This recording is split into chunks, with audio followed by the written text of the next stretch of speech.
Once upon a time, in a bustling kingdom known as Eldoria, there was a hidden workshop at the edge of the Whispering Woods. This workshop belonged to an elderly woman named Eloan, who was known for her exquisite weaving. What no one knew was that Eloan's loom was enchanted, capable of weaving not just fabric but the very threads of destiny. The loom was a marvel of magic and craftsmanship, adorned with intricate patterns that glowed softly in the moonlight. Eloan wove tapestries that told stories of the past, present, and future. The villagers admired her creations, but they were unaware of the true power hidden within the loom. One crisp autumn morning, a young girl named Mira, who lived in a nearby village, came to visit Eloan. Mira was a dreamer with a heart full of curiosity. She had always been fascinated by the stories of Eldoria's past and was eager to learn more about her own future. Eloan welcomed Mira warmly and offered her tea. As they chatted, Mira's gaze fell upon the enchanted loom, and she couldn't help but be drawn to its beauty. "What does this loom do, Eloan?" Mira asked. Eloan smiled, her eyes twinkling with the wisdom of ages. "This loom weaves the threads of destiny. It tells the story of our lives and the choices we make." Mira's eyes widened with wonder. "Can it show me my future?" Eloan nodded. "It can, but the future is always changing. It reveals possibilities rather than certainties." Intrigued, Mira asked if she could try weaving on the loom. Eloan agreed, guiding her through the ancient techniques of weaving. Mira's hands moved gracefully, and as she worked, the loom began to glow with a soft, golden light. Suddenly, the loom revealed a tapestry that showed a path through a dense forest. At the end of the path was a magnificent, golden tree, its branches reaching towards the sky. Beneath the tree was a figure with a radiant aura, surrounded by light. Eloan studied the tapestry and said, "This shows a glimpse of a great journey. The golden tree represents a moment of destiny. To reach it, you must venture through the Whispering Woods and overcome challenges that will test your heart and courage." Mira felt a surge of excitement. "I want to go on this journey. How can I find the golden tree?" Eloan handed Mira a small, enchanted compass. "This compass will guide you. Follow its direction and trust in yourself. The Whispering Woods can be tricky, but your heart will lead you true."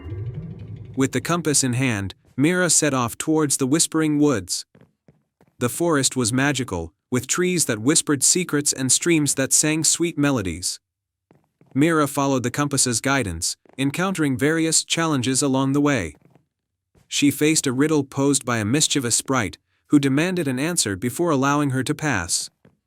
Mira used her wit and kindness to solve the riddle, gaining the sprite's respect and a clue to her path. Next, Mira encountered a majestic stag whose antlers sparkled like stars. The stag challenged her to a test of bravery, asking her to cross a bridge made of shimmering light that spanned a deep chasm. Mira, though frightened, trusted in herself and crossed the bridge with courage. Finally, Mira reached a clearing where a fierce storm raged. The compass pointed directly towards the storm, and Mira realized that the storm was a test of perseverance. With determination, she forged ahead, guided by the compass and her own inner strength. As Mira emerged from the storm, she found herself beneath the golden tree from the tapestry. The tree's branches glowed with a warm, inviting light. Beneath it stood a wise, ethereal figure who welcomed Mira with a gentle smile. "You have proven yourself worthy, Mira," the figure said.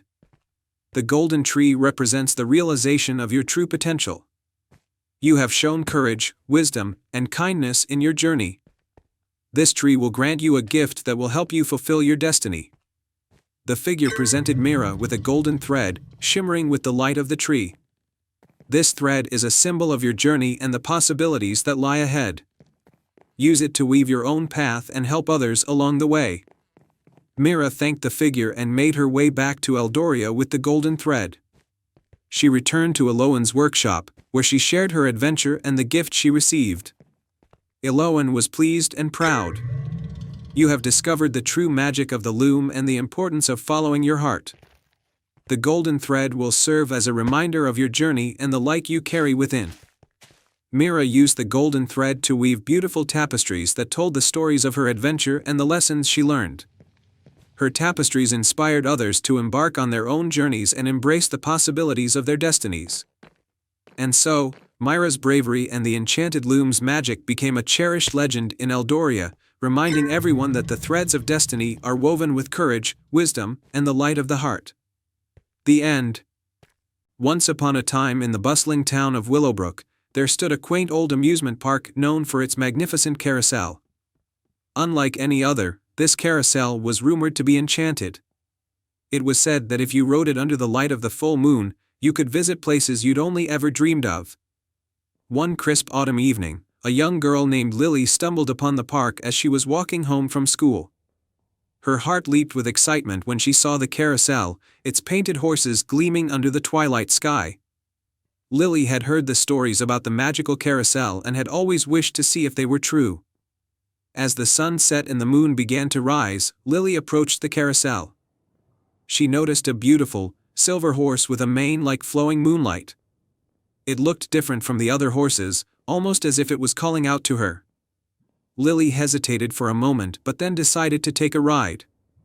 Just as she mounted the silver horse, the carousel began to spin slowly. The music that played was soft and magical, like a lullaby carried on the wind. The carousel started to whirl faster and faster, and Lily felt a tingling sensation. The world around her became a blur of colors and lights. Suddenly, the spinning stopped. Lily looked around and saw she was no longer in the park.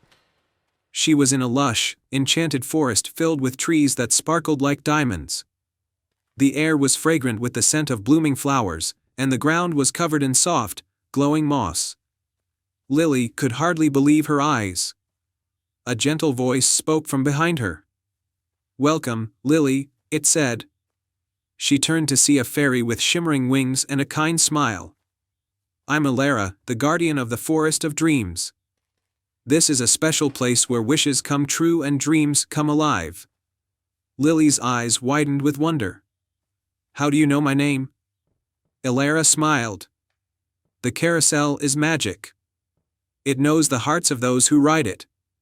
I've been watching over it for a long time, waiting for someone like you to come." The fairy guided Lily through the forest, showing her marvelous sights: trees that whispered secrets, rivers of liquid gold, and flowers that danced on their stems. They came to a clearing where a grand banquet was set up, filled with delicious treats and glowing lanterns hanging from the trees. As they feasted, Elara told Lily about the history of the Forest of Dreams. It was a place where dreams and reality blended, and anyone with a pure heart could visit. Lily listened with wide eyes, fascinated by the tales of magic and adventure. After the feast, Elara led Lily to a shimmering pond. "This is the Heart Pond," the fairy explained. "It reflects the true desires of those who look into it." Lily peered into the water and saw her reflection smiling back at her. But she also saw images of her family and friends, their faces full of joy and love. She realized that her greatest wish was not for grand adventures, but for the happiness and well-being of those she cared about. Elara nodded in understanding. "The magic of the carousel reflects what is in your heart. Your wish for the happiness of others is truly special." As the moon reached its zenith, Elara took Lily back to the carousel. "It's time for you to return," she said softly. "But remember, the magic of the Forest of Dreams will always be with you." Lily mounted the silver horse once more, and the carousel began to spin. The forest faded away, and she was back in the park, the morning sun beginning to rise. She looked around, feeling a sense of peace and wonder. From that day on, Lily visited the carousel often, not to ride it, but to remember the magic she had experienced. She used the lessons she learned to bring joy and kindness to her everyday life. The enchanted carousel continued to spin, a beacon of hope and dreams, waiting for the next pure-hearted soul to discover its wonders. And so, Lily's heart remained forever touched by the magic of the carousel, reminding her that the truest magic of all is the love and happiness we share with others. The end. Once upon a time, in a peaceful valley surrounded by rolling hills and lush forests, there was a small village named Evergreen. Evergreen was famous for its majestic oak trees, which were said to be enchanted. Among them was the Grand Oak, the oldest and largest tree in the forest. Its golden acorns were the source of its magical powers, bringing prosperity and happiness to the village. In Evergreen lived a kind-hearted boy named Finn. Finn was known for his love of nature and his curious spirit. Every day, he would wander the forest, helping animals and tending to the plants. His greatest wish was to find one of the legendary golden acorns, which were said to bring great fortune to anyone who found them. One crisp autumn morning, Finn noticed that the Grand Oak's golden acorns were missing. Without the acorns, the tree's magic was fading, and the village's prosperity was in danger. Determined to help, Finn decided to set off on a quest to find the missing acorns and restore the Grand Oak's magic. Finn packed a small satchel with essentials, a flask of water, some bread, and a compass that had been passed down through his family. With his faithful dog, Bella, by his side, Finn ventured into the heart of the forest. As he journeyed deeper, he came across a curious sight, a shimmering, enchanted pond with crystal-clear water. Floating above the pond was a small, golden fish with sparkling scales. The fish introduced itself as Glimmer, the guardian of the enchanted pond. "Hello, Finn," Glimmer said with a gentle voice. "I see you are on a quest. The golden acorns you seek were stolen by a mischievous pixie named Puck. He lives in the hollow tree, deep in the forest." Finn thanked Glimmer for the information and continued his journey. Following the directions given by Glimmer, Finn and Bella reached the hollow tree, a massive, ancient tree with a hollow trunk that seemed to glow with a soft light. Inside the hollow tree, Finn encountered Puck, a small pixie with a cheeky grin and twinkling eyes. The golden acorns were scattered around him, and he seemed to be enjoying himself, playing with the magical acorns. "What are you doing with the acorns?" Finn asked. Puck looked up, surprised. "Oh, hello. I took them because I wanted to see if their magic could bring a bit of fun to my life. But I didn't realize it would cause problems for the village." Finn spoke with kindness and understanding. "The acorns are very important to the Grand Oak and the village. If you return them, the magic will be restored, and everyone will be happy." Puck's expression softened, and he nodded. "You're right. I'm sorry for causing trouble. I just wanted to play, but I see now that I've made a mistake." Puck gathered the golden acorns and handed them back to Finn. "Thank you for your understanding," Puck said. "I promise to be more responsible with magic in the future." With the golden acorns safely in his possession, Finn and Bella returned to the Grand Oak. The acorns were placed back on the tree, and a warm, golden light spread throughout the forest. The Grand Oak's magic was restored, and the village of Evergreen flourished once more. The villagers celebrated Finn's bravery and kindness with a grand feast. They thanked Puck as well for returning the acorns, and the pixie promised to use his magic for good from then on. As the sun set and the stars began to twinkle in the sky, Finn sat beneath the Grand Oak, feeling content. He had not only saved the tree but also made a new friend and learned the importance of compassion and understanding. And so, the Grand Oak continued to stand tall, its golden acorns shining brightly and bringing joy to the village. Finn's story became a cherished tale in Evergreen, reminding everyone of the magic that kindness and friendship can bring. And they all lived happily ever after. I hope you enjoyed this fairy tale. Once upon a time, in a land far beyond the mountains and across the shimmering sea, there was a forgotten kingdom named Eärendil. Eärendil had once been a place of great beauty and joy, where the sun shone warmly on the fields, and the rivers sparkled with crystal-clear water. But over the years, the kingdom had fallen into ruin. The sky had turned gray, the rivers had dried up, and the once happy people had become sad and weary. No one knew why this had happened, but they spoke of a curse that had befallen the land. In a small, hidden village at the edge of Eärendil lived a young girl named Marin. Marin was different from the other villagers. While they had given up hope, she believed that the kingdom could be restored. She had heard whispers of an ancient prophecy that spoke of a hero who would break the curse and bring Eärendil back to life. The prophecy told of the Heart of the Sun, a magical gem hidden deep within the Cavern of Echoes, said to have the power to restore the kingdom. One day, as Maren walked through the forest near her village, she came across an old, weathered book half buried beneath the roots of a tree. The book was filled with stories of Irinder's past and mentioned the Heart of the Sun. It also contained a map showing the way to the Cavern of Echoes. Determined to save her kingdom, Maren decided to set out on a journey to find the Heart of the Sun. Her loyal companion, a small and clever squirrel named Pippin, insisted on joining her. Together, they packed a small bag of supplies and set off on their adventure, guided by the map and Maren's unwavering belief in the prophecy. Their journey took them through the Forest of Whispers, where the trees seemed to speak in hushed tones. The first challenge they faced was the Bridge of Mists. This bridge spanned a deep chasm and was shrouded in thick mist, making it impossible to see the other side. To cross, Maren needed to have faith in her heart and trust in the path ahead. With Pippin by her side, Maren stepped onto the bridge. Each step was filled with uncertainty, but she kept moving forward, holding tightly to her belief that she would find the Heart of the Sun. Slowly, the mist began to clear, and they made it safely across. Next, they reached the Valley of Shadows, a dark and eerie place where the shadows seemed to come to life. The valley was guarded by a mysterious figure, the Shadow Keeper, who asked Maren a riddle. "I am always hungry, I must always be fed. The finger I touch will soon turn red. What am I?" Maren thought carefully and then answered, "Fire." The Shadow Keeper nodded and allowed them to pass, revealing the entrance to the Cavern of Echoes. The Cavern of Echoes was a vast, underground chamber filled with glistening crystals that reflected the faintest light. Every sound they made echoed through the cavern, creating a symphony of whispers and songs.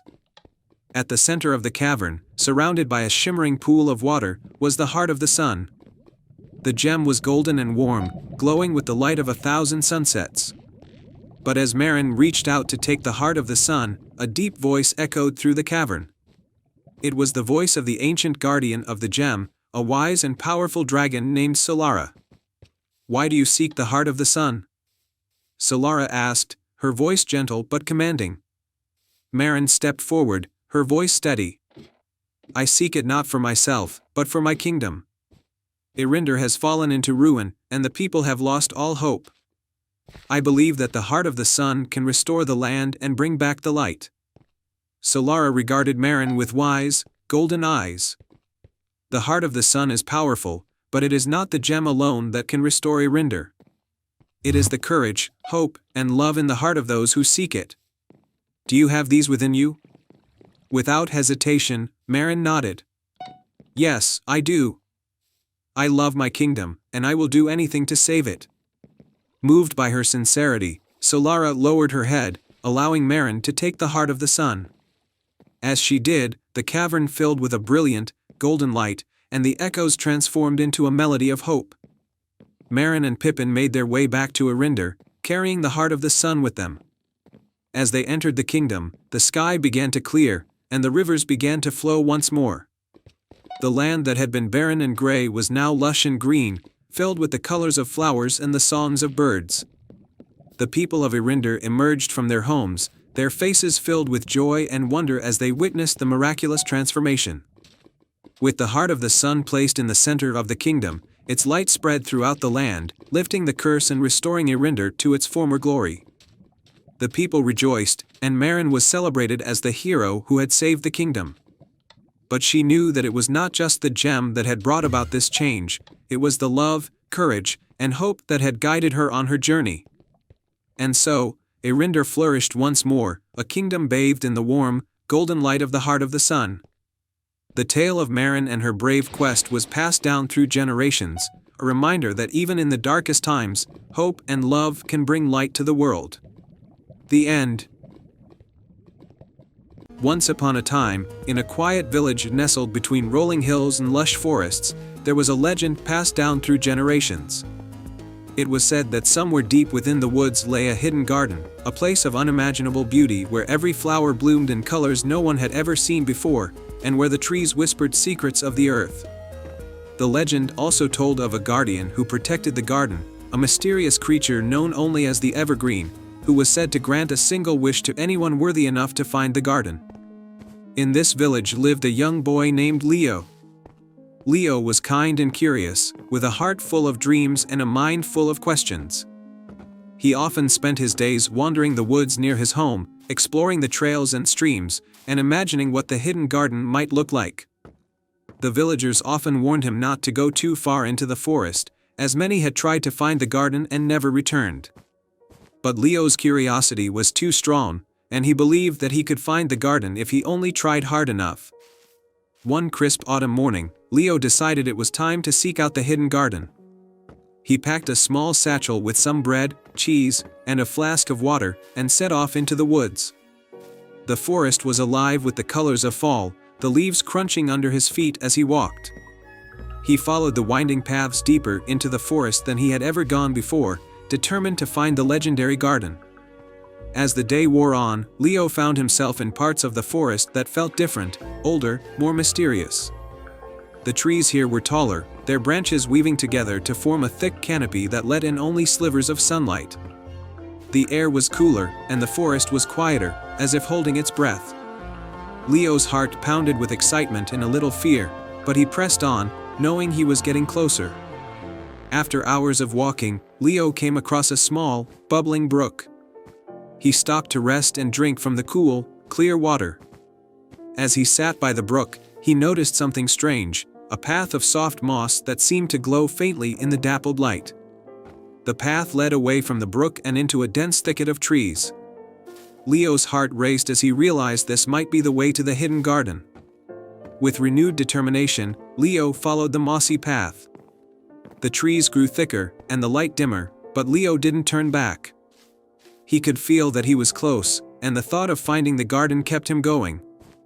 The path wound through the forest, twisting and turning, until finally, it opened into a clearing.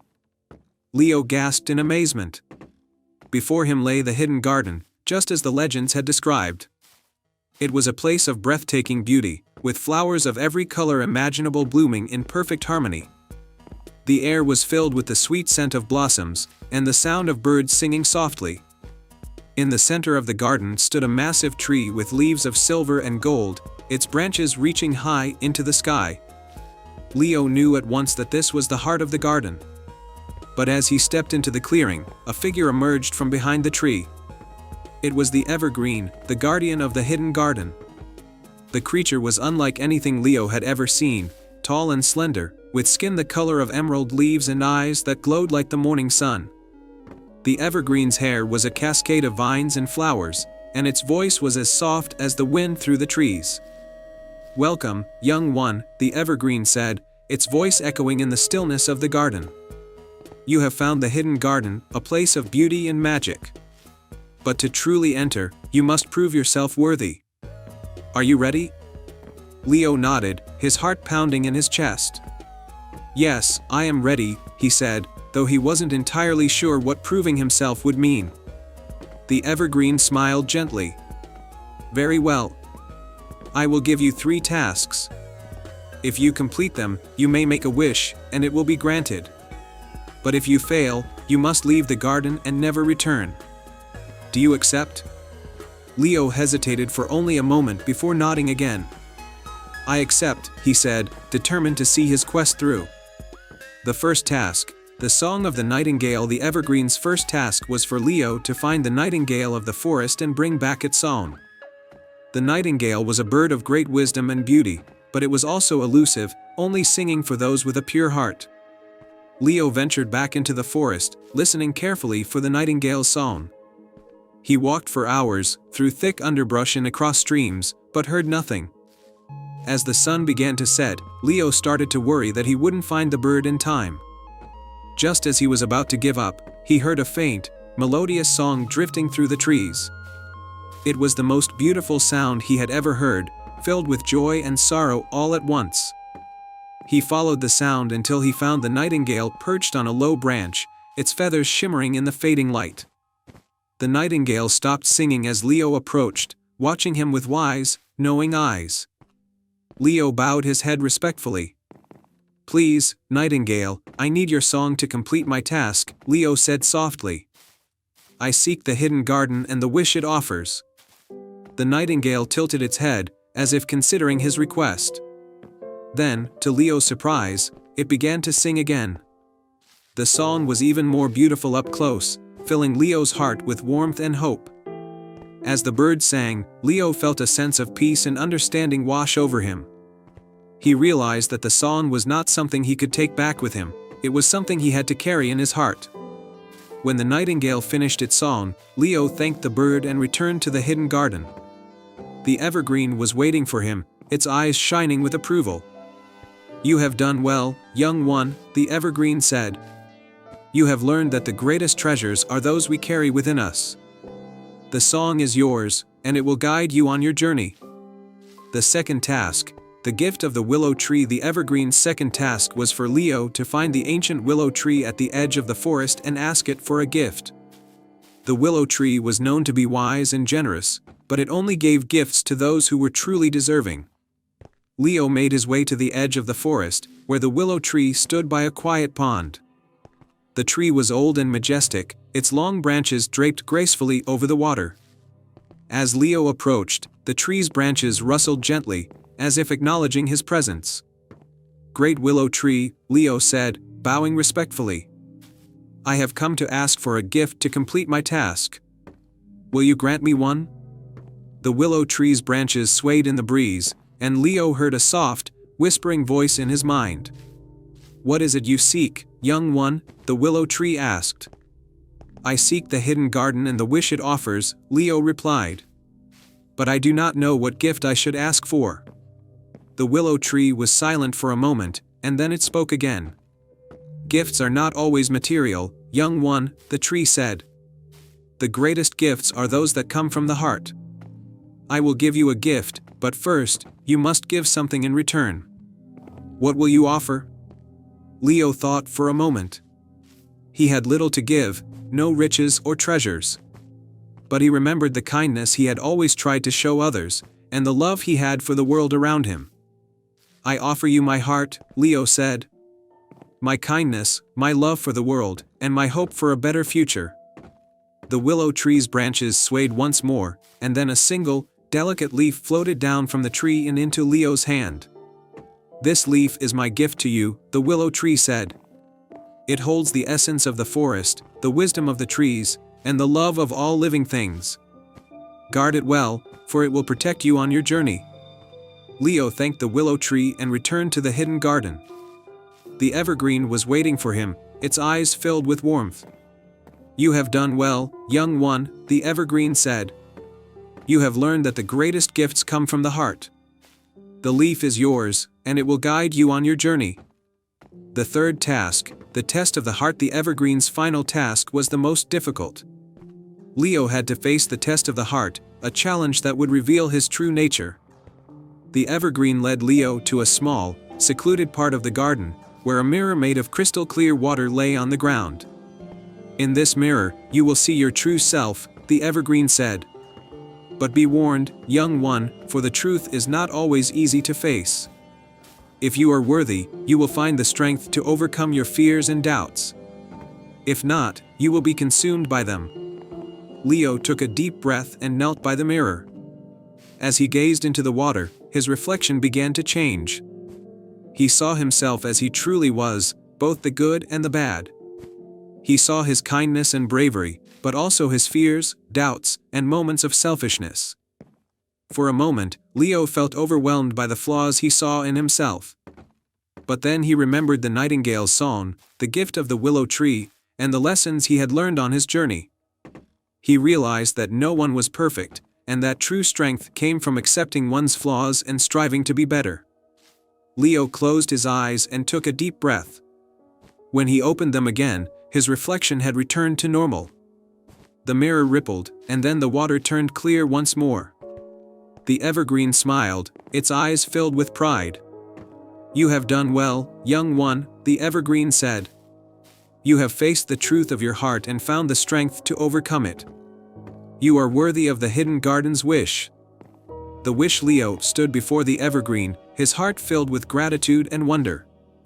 The garden around him seemed to glow with a soft, golden light, and the air was filled with the scent of flowers and the sound of the nightingale's song.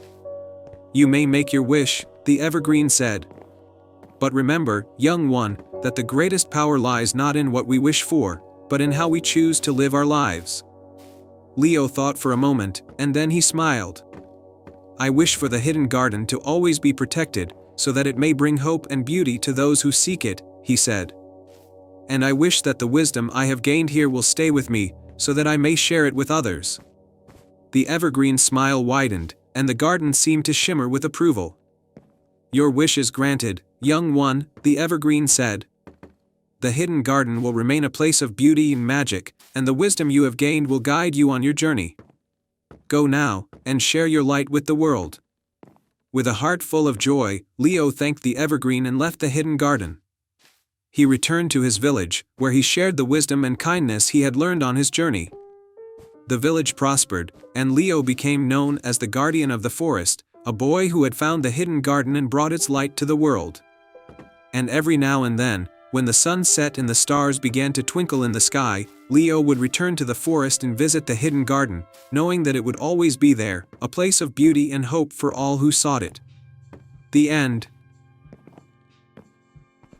Once upon a time, in a land where magic and wonder were as common as the stars in the sky, there was a small village nestled between rolling hills and a shimmering lake.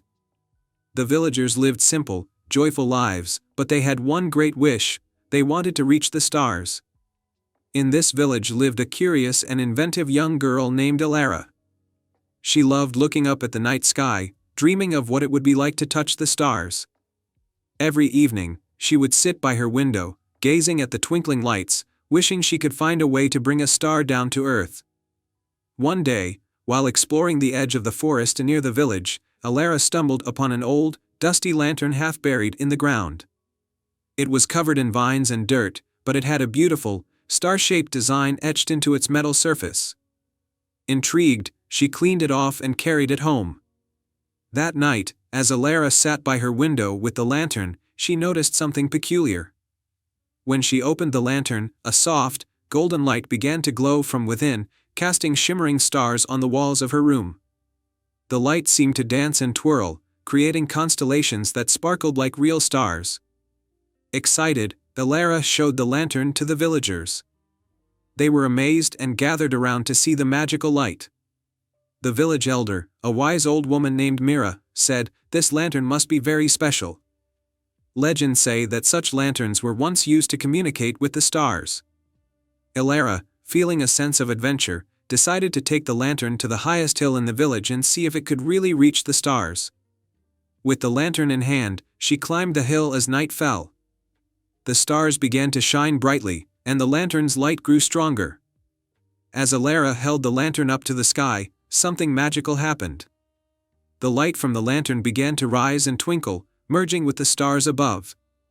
Elara gasped in amazement as she saw a brilliant streak of light, like a shooting star, streaking across the sky. Then, to her wonder, a small, glowing figure appeared beside her. It was a tiny star fairy, no bigger than her hand. "Hello, Elara," the star fairy said in a voice like the tinkling of bells. "I am Stella, guardian of the stars. Your lantern has called me here. You have a pure heart, and you wished with great sincerity. We can grant you a special wish." Elara's eyes widened with excitement. "I wish to bring the stars closer to the village, so everyone can see their beauty every night." Stella smiled and waved her tiny wand. The lantern's light brightened, and the stars in the sky seemed to twinkle even more brightly. "Your wish is granted," Stella said. "From now on, every night, the stars will shine brighter and more beautifully for all to see." The next morning, the villagers were amazed to see the night sky more dazzling than ever before. The stars sparkled with colors they had never seen, creating a magnificent display that filled their hearts with joy. Elara became a hero in her village, and the lantern was placed in the village square for everyone to admire. From that day on, the villagers gathered each evening to enjoy the spectacular starry sky, and Elara's lantern became a symbol of hope and wonder. The village thrived, always grateful for the night sky's gift, and Elara continued to dream, always believing in the magic of the stars. And so, the stars shone brightly above the village, reminding everyone that sometimes, even the smallest wishes can light up the world in the most magical ways. The end. In a quaint village called Meadowbrook, nestled between rolling hills and lush forests, lived a young girl named Lila. Lila was known for her boundless curiosity and her kind heart. She loved to explore the woods and fields surrounding her village, always hoping to uncover some new secret or hidden wonder. One crisp autumn evening, as Lila walked home from the forest, she noticed a peculiar glow coming from a nearby hill. Intrigued, she climbed the hill and discovered a small, ancient stone covered in intricate carvings. The stone seemed to shimmer with a faint, magical light. At its center was a deep blue gem, a starstone, as the village legends called it. According to the stories passed down through generations, the starstone was a magical gem that had the power to grant one wish to a person with a pure heart. However, it had been lost for many years, and its magic was believed to be a mere fairy tale. Excited by her discovery, Lila gently touched the starstone, and a soft voice whispered in her ear, "To awaken the magic, you must follow the path of courage, wisdom, and compassion." The quest begins. Determined to unlock the starstone's magic, Lila set out on a quest. She took the gem to her grandmother, who was known for her knowledge of ancient legends. Her grandmother confirmed the tale and explained that the starstone's magic could only be activated by completing 3 challenges, one of courage, one of wisdom, and one of compassion. Lila packed a small bag with essentials and set off into the forest, following the map of clues her grandmother had provided. The first challenge led her to the Caves of Echoes, a dark and winding labyrinth said to test one's courage. The challenge of courage. Inside the caves, Lila encountered eerie shadows and strange sounds that seemed to play tricks on her mind. The cave was filled with twisting passages and unexpected obstacles. As she ventured deeper, she found herself face to face with a giant spider, its eyes glowing menacingly. Despite her fear, Lila remembered the stories of bravery she had heard. Taking a deep breath, she stood her ground and spoke kindly to the spider, explaining that she meant no harm. To her surprise, the spider revealed itself to be a guardian of the cave and was testing her bravery. Pleased with her courage, the spider allowed her to pass and provided her with a shimmering crystal to help guide her on the rest of her journey.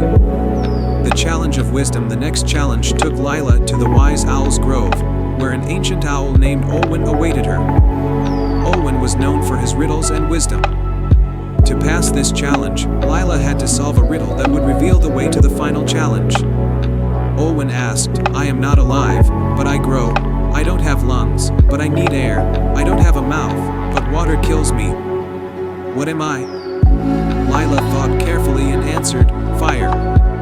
Olwen nodded approvingly and gave Lila a magical parchment that would show her the path to the final challenge. The parchment glowed with a soft light and guided her to the heart of the forest, where the final test awaited. The challenge of compassion. In the heart of the forest, Lila found a small, injured fawn. The fawn was trembling and in pain, unable to move. This challenge was to test her compassion. Lila gently tended to the fawn, using her first aid knowledge and the herbs she had gathered along the way. She spoke soothing words and made a cozy nest for the fawn to rest. As she cared for the fawn, a gentle breeze blew through the trees, and a soft light surrounded them. The fawn's injuries began to heal, and it stood up, its eyes filled with gratitude. The spirit of the forest, moved by Lila's compassion, revealed itself and granted her the final piece of the puzzle. The wish fulfilled. With all 3 challenges complete, Lila returned to the Starstone. As she placed the crystal, the parchment, and the light from her journey near the stone, it began to glow brightly. The magical energy of the Starstone enveloped her, and she felt a profound sense of peace and fulfillment. Lila made her wish, "I wish for my village to thrive and be filled with happiness and prosperity."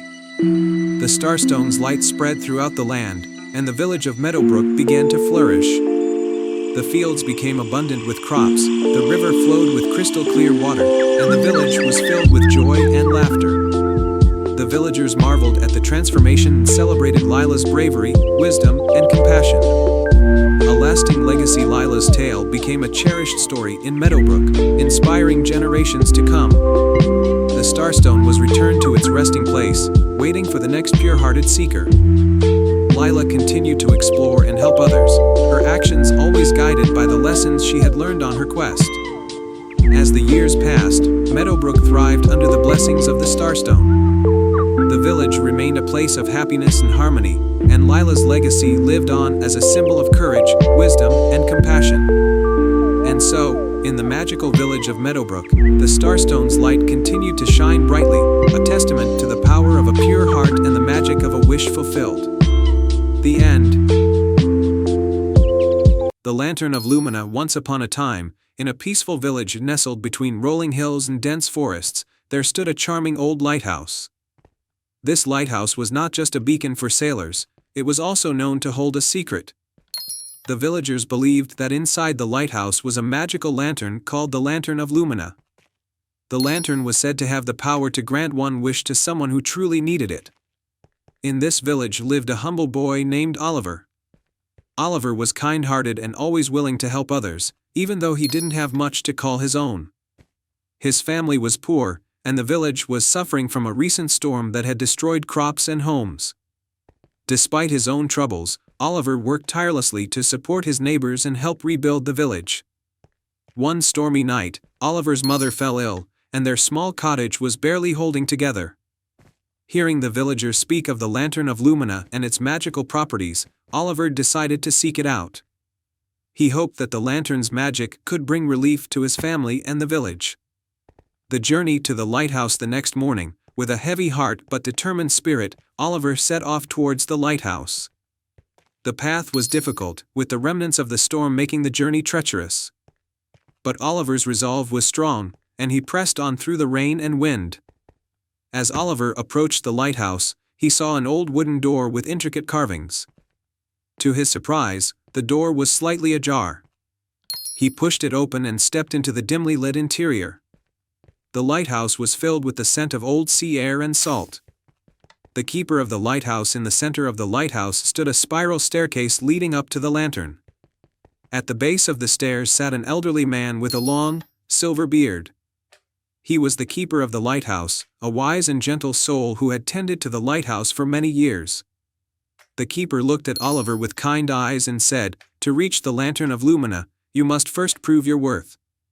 Solve my riddle. I speak without a mouth and hear without ears.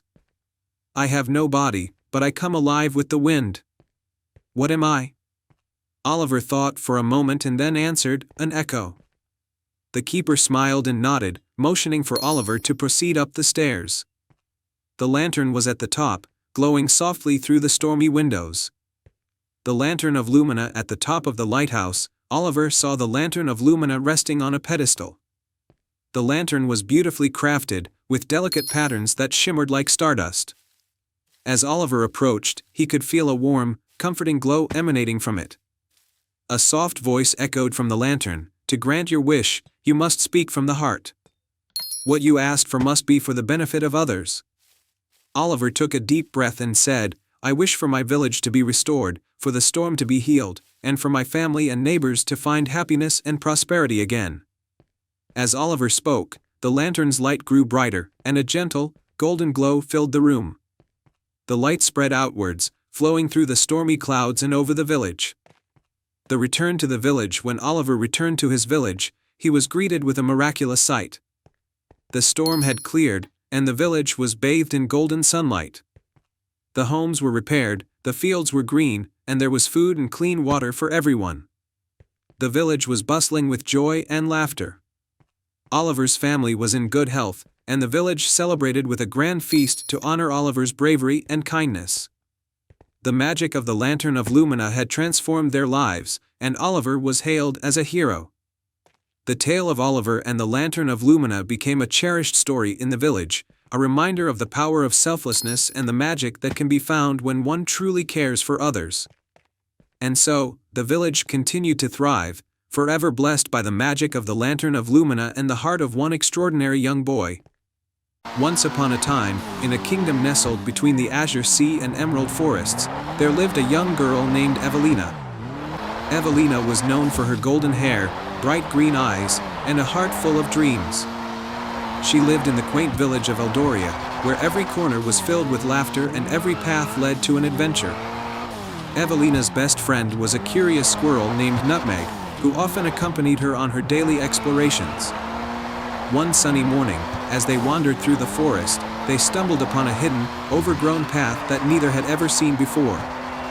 Evelina, her curiosity piqued, decided to follow the path, with Nutmeg chattering excitedly on her shoulder. The path led them to a magnificent, sparkling waterfall that cascaded into a crystal-clear pool. At the edge of the pool was a large, ancient stone with mysterious runes carved into it. As Evelina traced her fingers over the runes, they began to glow, and a soft, melodious voice filled the air. "Brave traveler, you have found the Whispering Falls, the gateway to the Enchanted Grove. Within this grove lies the Amulet of Seraphina, a powerful artifact that can bring peace and prosperity to the land. But be warned, the path to the amulet is fraught with challenges that will test your heart, mind, and spirit." Evelina's eyes sparkled with determination. She had always dreamed of embarking on a great adventure and helping her village. With Nutmeg by her side, she stepped through the waterfall and into the Enchanted Grove. The grove was a place of wonder, filled with towering trees that seemed to touch the sky and flowers that glowed with an inner light. As Evelina and Nutmeg ventured deeper, they encountered their first challenge, a labyrinth of thorny vines. The vines twisted and turned, creating a maze that seemed impossible to navigate. Suddenly, a graceful deer appeared, its eyes wise and gentle. "To pass through the labyrinth, you must solve this riddle. I am not alive, but I grow. I don't have lungs, but I need air. I don't have a mouth, and I can drown. What am I?" Evelina thought for a moment, then smiled. "You are fire." The deer nodded and the thorny vines parted, revealing a clear path. Evelina and Nutmeg continued their journey, soon arriving at a shimmering pond guarded by a beautiful swan. The swan spoke in a voice like tinkling bells. "To cross this pond, you must show kindness. Bring life to this wilted flower," she said, pointing to a withered bloom at the pond's edge. Evelina knelt by the flower and gently cupped it in her hands. Remembering the stories her grandmother used to tell about the healing power of song, she began to sing a soft, sweet melody. As she sang, the flower began to revive, its petals unfurling and its color returning. The swan smiled and a bridge of water lilies formed across the pond, allowing Evelina and Nutmeg to cross safely. Their final challenge awaited them in a sunlit glade, where an old, twisted tree stood. In the tree's hollow was a shimmering light, the Amulet of Seraphina. However, as they approached, a shadowy figure emerged from the darkness. It was the sorcerer Valtor, who had been seeking the amulet to use its power for his own dark purposes. "You cannot take the amulet," Valtor hissed. "It belongs to me." Evelina stood her ground, her heart pounding but her resolve unwavering. "The amulet belongs to those who seek to bring peace and goodness. You have no right to it." Valtor sneered and raised his staff, casting a dark spell toward Evelina. But before the spell could reach her, Nutmeg leapt from her shoulder and knocked the staff from Valtor's hand. In the ensuing struggle, Evelina seized the amulet and held it high. A brilliant light burst forth, banishing the shadows and rendering Valtor powerless. With the amulet in her grasp, Evelina felt its warmth and power. She made a wish for peace and prosperity for her village and all the lands beyond. The amulet's light enveloped the grove, and a wave of magic spread throughout the kingdom, healing the land and bringing joy to its people. Evelina and Nutmeg returned to Eldoria as heroes. The villagers celebrated their bravery and selflessness, and the Amulet of Seraphina was placed in a special shrine where its magic could continue to bless the kingdom. From that day on, Evelina's name was spoken with reverence and admiration. She continued to explore and protect her beloved land, her heart full of the courage and kindness that had guided her on her extraordinary journey. And so, the kingdom of Eldoria thrived under the watchful eyes of its brave young hero, living happily ever after. Once upon a time, in the heart of a lush, magical forest, there was a quaint village called Elderglen. The villagers lived in harmony with nature and were blessed with a serene life, thanks to a mysterious artifact known as the Enchanted Mirror. This ancient mirror, kept in the village's grand hall, was said to reflect not just one's image but also their true intentions and the path they were meant to follow. One day, as the village prepared for the annual Festival of Lights, a dark shadow began to loom over Elderglen. The enchanted mirror, which had always glowed with a soft, golden light, dimmed and went dark. Without the mirror's guidance, the village's crops began to wither, and the once vibrant forest grew quiet and still. The villagers were troubled, for they knew that the mirror's light was vital to their prosperity. Among the villagers was a brave young girl named Lyra. Lyra was known for her curiosity and courage. Determined to save her village, she decided to find out what had happened to the enchanted mirror. She approached the village elder, an old woman named Seraphina, who had guarded the mirror for many years. "Seraphina, what can we do to restore the mirror's light?" Lyra asked earnestly. Seraphina's eyes, though weary, sparkled with hope. The enchanted mirror is linked to a magical artifact called the Moonstone. It is said that the Moonstone was stolen by a mischievous sorcerer who resides in the Shadow Caves. You must retrieve the Moonstone and return it to restore the mirror's light. Lyra nodded, ready for the challenge. She set off towards the Shadow Caves, which were located at the far end of the forest. Armed with a lantern, a map of the forest, and a small pouch of enchanted herbs for protection, Lyra ventured into the unknown. As she approached the Shadow Caves, she noticed that the entrance was guarded by a fierce, shadowy creature known as the Shade Beast. The Shade Beast growled, its eyes glowing like embers. "To enter the caves, you must pass my test," it rumbled. "Solve my riddle, or you shall not proceed." Lyra took a deep breath and listened carefully. The Shade Beast continued, "I can fly without wings. I can cry without eyes. Wherever I go, darkness follows me. What am I?" Lyra pondered the riddle for a moment before replying, "A cloud." The Shade Beast's eyes softened, and it stepped aside, allowing Lyra to enter the caves. Inside, the Shadow Caves were a labyrinth of twisting tunnels and eerie echoes. Lyra followed the map, using her lantern to light the way. After some time, she found herself at the center of the cave, where a dark, glittering chest lay upon a stone pedestal. The Moonstone was nestled inside, glowing with a soft, silver light. However, the chest was protected by a magical barrier that could only be dispelled by a pure-hearted person. Lyra approached the chest and placed her hand on it. The barrier shimmered and then vanished. Lyra carefully took the Moonstone, feeling its cool, soothing energy. Suddenly, a figure emerged from the shadows, a mischievous sorcerer with a cloak as dark as night. "So, you have found my Moonstone," he sneered. "But it is not so easy to leave the caves with it." Lyra stood her ground. "I am taking this Moonstone back to restore the enchanted mirror and save my village." The sorcerer's expression softened. "Many have tried to retrieve the Moonstone, but none have shown such determination and bravery. Perhaps, there is more to you than meets the eye." He waved his hand, and the shadows around them began to lift. "You may leave with the Moonstone. Just remember, it is the light of courage and heart that truly guides us." Lyra thanked the sorcerer and made her way back to Elderglen. As she approached the village, she was greeted by anxious villagers. With a triumphant smile, Lyra placed the Moonstone back into its rightful place in the enchanted mirror. The mirror's golden light burst forth, illuminating the village and the surrounding forest. The crops revived, the flowers bloomed, and the forest came alive with vibrant sounds. The villagers cheered and celebrated, grateful to Lyra for her bravery. That evening, during the Festival of Lights, the village honored Lyra with a special celebration. The enchanted mirror's light shone brighter than ever, and the village flourished once more. Lyra's story became a cherished tale in Elderglen, reminding everyone that courage, determination, and a pure heart could overcome even the darkest of challenges.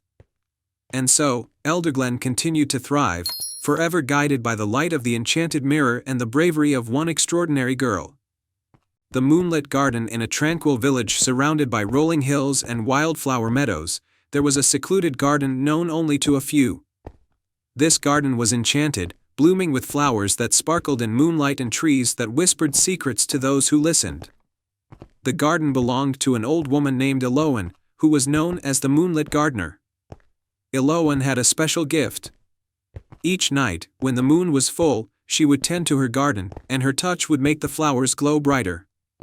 The villagers often wondered about the magical beauty of the garden but never dared to enter, for Elowen was known to be very private and mysterious. The curious child one day, a curious little girl named Lily, who had always been fascinated by the tales of the moonlit garden, decided to explore. Lily was a kind-hearted child with a deep sense of wonder. She had heard the stories of Elowen's magical garden and longed to see it for herself. One evening, as the moon began to rise, Lily quietly slipped away from her home and made her way to the edge of the garden. The gate was covered in vines and seemed to be locked, but Lily noticed a small, shimmering key hanging on a nearby tree branch. With a sense of adventure, she took the key and unlocked the gate. The enchanted garden. As Lily stepped into the garden, she was greeted by a sight of breathtaking beauty. Flowers of every color and shape glowed softly, casting a magical light that danced across the garden. The air was filled with the sweet scent of blooming petals and the gentle hum of bees. Trees with golden leaves swayed rhythmically, and the entire garden seemed to be alive with enchantment. In the center of the garden stood a grand fountain with water that shimmered like liquid stardust. Lily approached the fountain and saw Elowen sitting beside it, humming a lullaby. Elowen looked up and smiled warmly at Lily. "Welcome, dear child. I've been expecting you." A special request. Lily, though awestruck, found her voice and asked, "Why do you tend this magical garden every night?" Elowen's eyes twinkled with wisdom as she answered, "This garden is a place where dreams and magic come to life. It's a gift that helps people find their own magic within. But now, I need your help." Lily's eyes widened in curiosity. "What can I do to help?" Elowen explained that the garden's magic was fading, and only a special flower called the moon blossom, which bloomed once every 100 years, could restore its power. The moon blossom was hidden deep in the heart of the garden, guarded by an ancient enchantment. The quest for the moon blossom. With a sense of purpose, Lily embarked on the quest to find the moon blossom. Guided by the moonlight and the whispers of the trees, she ventured deeper into the garden. Along the way, she encountered a series of gentle challenges. First, she crossed a bridge made of silver mist. To pass, she needed to answer a riddle spoken by the river. "I can be cracked, made, told, and played. What am I?" Lily thought for a moment and replied, "A joke." The mist parted, allowing her to continue. Next, she navigated through a maze of shimmering hedges. The walls of the maze moved, but Lily remembered Elowen's advice to trust her heart. She followed her instincts, and the maze opened up to reveal a path to the heart of the garden. The moonblossom's revelation. At the center of the garden, in a glade bathed in moonlight, Lily found the moonblossom. The flower was unlike anything she had ever seen. Its petals were a silvery white, and it glowed with a soft, pulsating light. As she reached out to touch it, the moonblossom responded by releasing a gentle, melodious chime. Lily carefully picked the moonblossom and returned to Elowen. The moment the flower was placed in the fountain, the garden was bathed in a radiant glow. The flowers sparkled brighter, and the trees' whispers became a harmonious symphony. A new guardian. Elowen thanked Lily for her bravery and kindness. "You have restored the garden's magic, and in doing so, you have shown that the true magic lies within a pure and courageous heart." Elowen then handed Lily a small, enchanted seed. "Plant this in your own garden. It will bloom with a flower that carries the magic of the moonlit garden. Whenever you need guidance or comfort, it will be there for you." With a heart full of joy and a newfound sense of wonder, Lily returned to her village. She planted the seed in her own garden, and in time, it grew into a beautiful flower that shone with a gentle light. The legacy of the moonlit garden. Lily's garden became a place of enchantment and inspiration, just like Elowen's. The villagers marveled at the magical flower and often visited to experience its calming and uplifting aura. And though Elowen's garden remained a mystery, Lily carried its magic within her, always reminding others that the greatest magic is found in the courage and kindness of a true heart.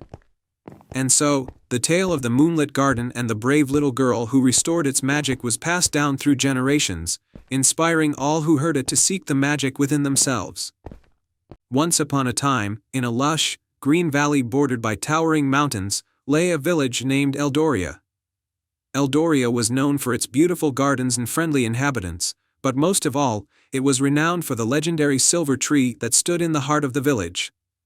The silver tree was said to be enchanted, its leaves shimmering like silver in the sunlight and its branches humming a soothing, magical song at dusk. The villagers believed that the silver tree had been planted by the ancient forest spirits and that its song brought peace and prosperity to Eldoria. Each year, during the Moon Festival, the villagers gathered around the tree to listen to its melodious tune and celebrate their good fortune. One day, as the Moon Festival approached, a dark cloud seemed to settle over the village. The silver tree's song had grown faint, and its once sparkling leaves had lost their luster. The villagers were deeply troubled, for they knew that if the tree's song faded completely, their prosperity and happiness would be at risk. Among the villagers was a young girl named Elara. She was known for her adventurous spirit and her love for the village's traditions. Determined to save the silver tree, Elara decided to embark on a quest to discover the source of the problem. Elara approached the village elder, a wise woman named Grandmother Leora. "Grandmother Leora, what can I do to restore the silver tree's song?" Elara asked. Grandmother Leora sighed. "The silver tree's song is tied to an ancient enchantment. It is said that the heart of the tree, a magical crystal known as the Moonstone, has been taken.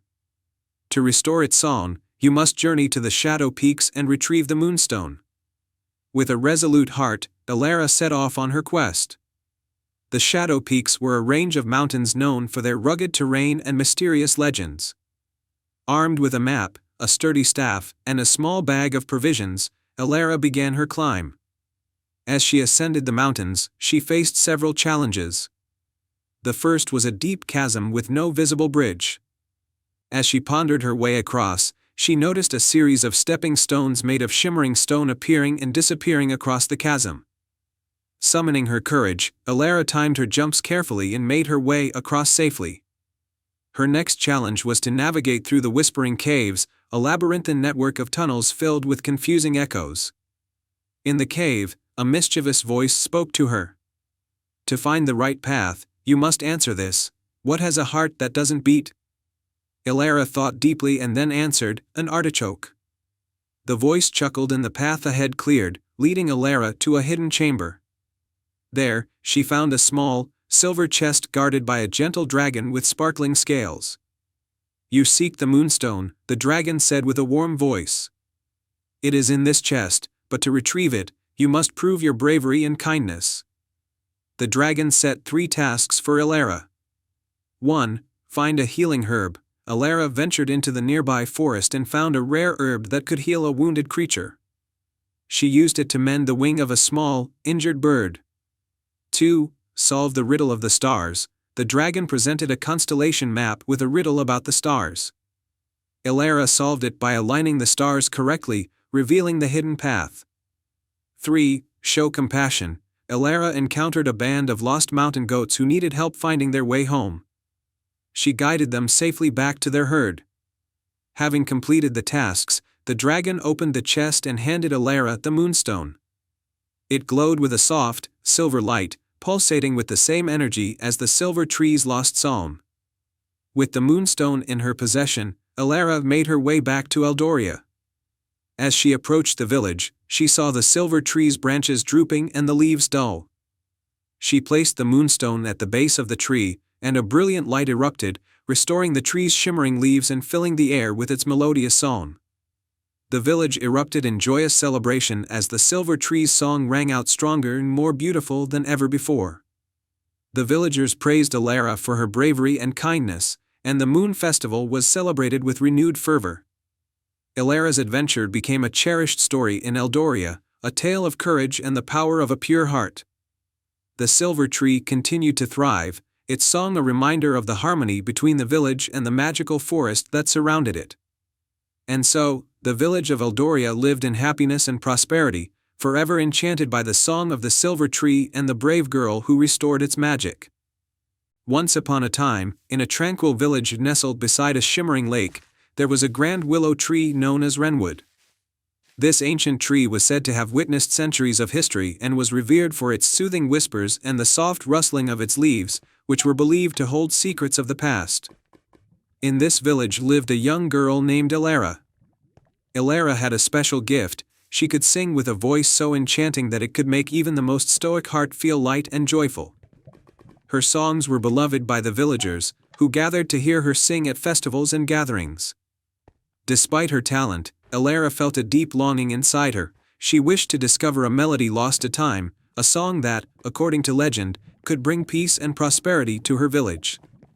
One evening, as the full moon bathed the village in its silvery light, Elara wandered to Wrenwood. The whispers of the willow seemed to grow louder as she approached, and she felt drawn to its ancient branches. "Dear Wrenwood," Elara said softly, "I seek a melody from the past, a song that is said to bring great blessings. Can you help me find it?" The willow's leaves rustled gently, and a deep, melodious voice seemed to emerge from the tree. "The song you seek is hidden in the depths of the enchanted forest. To find it, you must face 3 trials, each revealing a piece of the melody and testing the purity of your heart." Determined, Elara set out for the enchanted forest, guided by the soft glow of the moon and the gentle whispers of Wrenwood. As she entered the forest, the trees seemed to part, revealing a path illuminated by sparkling fireflies. The first trial was the trial of courage. Elara arrived at a clearing where a fierce, magical storm raged. The storm was an illusion, created to test her bravery. Elara took a deep breath and stepped into the storm, her heart steady. She focused on her inner strength and sang a calming tune. Her song pierced through the storm's chaos, and the storm dissipated, revealing a golden feather, a clue to the next trial. With the feather in hand, Elara continued her journey. The second trial was the trial of compassion. She came across a small, wounded unicorn lying beneath a willow-like tree. The unicorn was weak and needed help. Elara carefully tended to the unicorn's wounds, using herbs and gentle hands.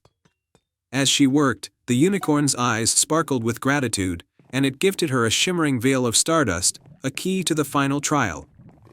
The third trial was the trial of wisdom. Elara reached a hidden grove where an ancient, stone archway stood. The archway had inscriptions in an old, forgotten language. With the vial of stardust, Elara sprinkled a bit on the inscriptions. The stardust revealed a hidden message: to unlock the song, you must harmonize your heart with the melody of the forest. Elara closed her eyes and listened to the sounds of the forest, the rustling leaves, the distant calls of nocturnal creatures, the gentle babble of a stream. She began to hum softly, blending her voice with the natural symphony around her. The grove filled with a harmonious melody, and a hidden door in the stone archway slowly opened. Inside, Elara found an ancient, beautifully decorated music box. As she opened it, a magical, golden light enveloped the room, and the forgotten song began to play. The melody was both haunting and uplifting, a perfect blend of harmony and hope. Elara listened intently, absorbing the song's essence. With the song learned, Elara returned to the village. The villagers gathered around Wrenwood to hear the magical melody. As Elara sang, the song resonated through the village, bringing a sense of peace and joy that they had never experienced before. The village flourished as never before, with bountiful harvests and harmonious days. The tale of Elara's quest and the forgotten song became a cherished story in the village, told from generation to generation. Wrenwood remained a revered part of the village, its whispers a reminder of the journey and the melody that had brought such happiness and prosperity. Elara continued to sing, her voice now carrying the magic of the lost song wherever she went. And so, the village thrived under the gentle glow of the moon and the whispering of the ancient willow, with the melody of hope echoing through the ages. Once upon a time, in a land where the sky was always painted in twilight hues and the stars seemed to whisper secrets to the moon, there was a magical glen known as the Starfield. This glen was renowned for its breathtaking beauty and the mystical flowers that bloomed only once every 100 years. These flowers were known as starflowers, and they were said to possess the power to grant a single wish to anyone who found them. In a cozy village nestled at the edge of the starfield, there lived a kind-hearted girl named Amara. She was known for her generosity and her love for animals. Her greatest wish was to help her village, which was suffering from a prolonged drought. She had heard stories of the starflower's magic and decided that if she could find one, she could wish for rain to save her village. One crisp evening, as the sun dipped below the horizon and the first stars began to twinkle, Amara set out on her quest. She followed a silver path of moonlight that led into the heart of the starfield. The forest was bathed in a soft glow, and the air was filled with the sweet scent of night-blooming flowers. As Amara ventured deeper, she noticed that the forest was filled with creatures she had never seen before: tiny glowing fireflies, wise old owls with shimmering feathers, and playful moon rabbits that hopped around in the underbrush. They seemed to be guiding her on her journey. After walking for a while, Amara reached a clearing where the starflowers were rumored to bloom. The clearing was bathed in an otherworldly light, and in the center, she saw a large, ancient tree with silver leaves. Beneath the tree were a few delicate starflowers, their petals glowing like tiny stars. Amara carefully approached the starflowers, but just as she was about to reach out, a gentle, musical voice spoke from the shadows. "Who dares to seek the starflower?" Amara looked up and saw a graceful fairy hovering near the tree. The fairy's wings sparkled like stardust, and her eyes were filled with curiosity. "I am Amara," she said bravely. "I seek the starflower to save my village from the drought. I wish to bring rain to our land." The fairy's expression softened. "The starflower grants a single wish to those who seek it with a pure heart. But first, you must prove your worth. Complete 3 challenges, and then you may ask for your wish." Amara nodded, determined to help her village. The fairy explained the first challenge: you must find the moonstone, a gem that hides in the depths of the Whispering Lake. The lake is guarded by an ancient water spirit.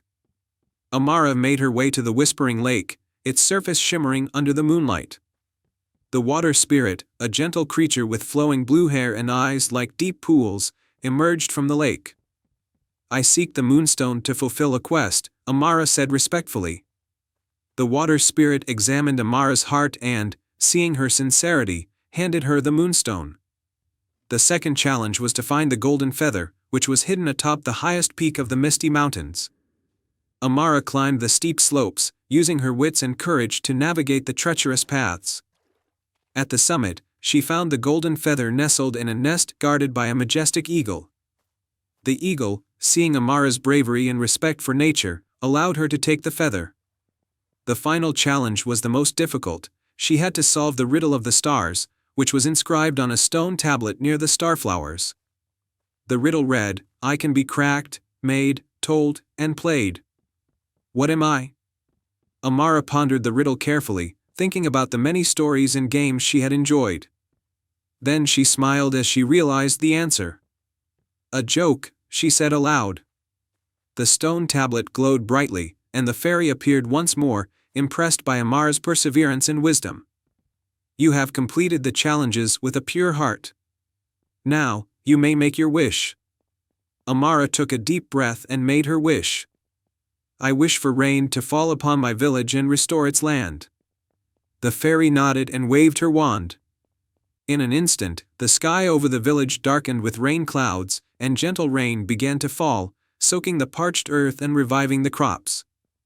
Amara returned to her village as the rain continued to fall, bringing joy and relief to everyone.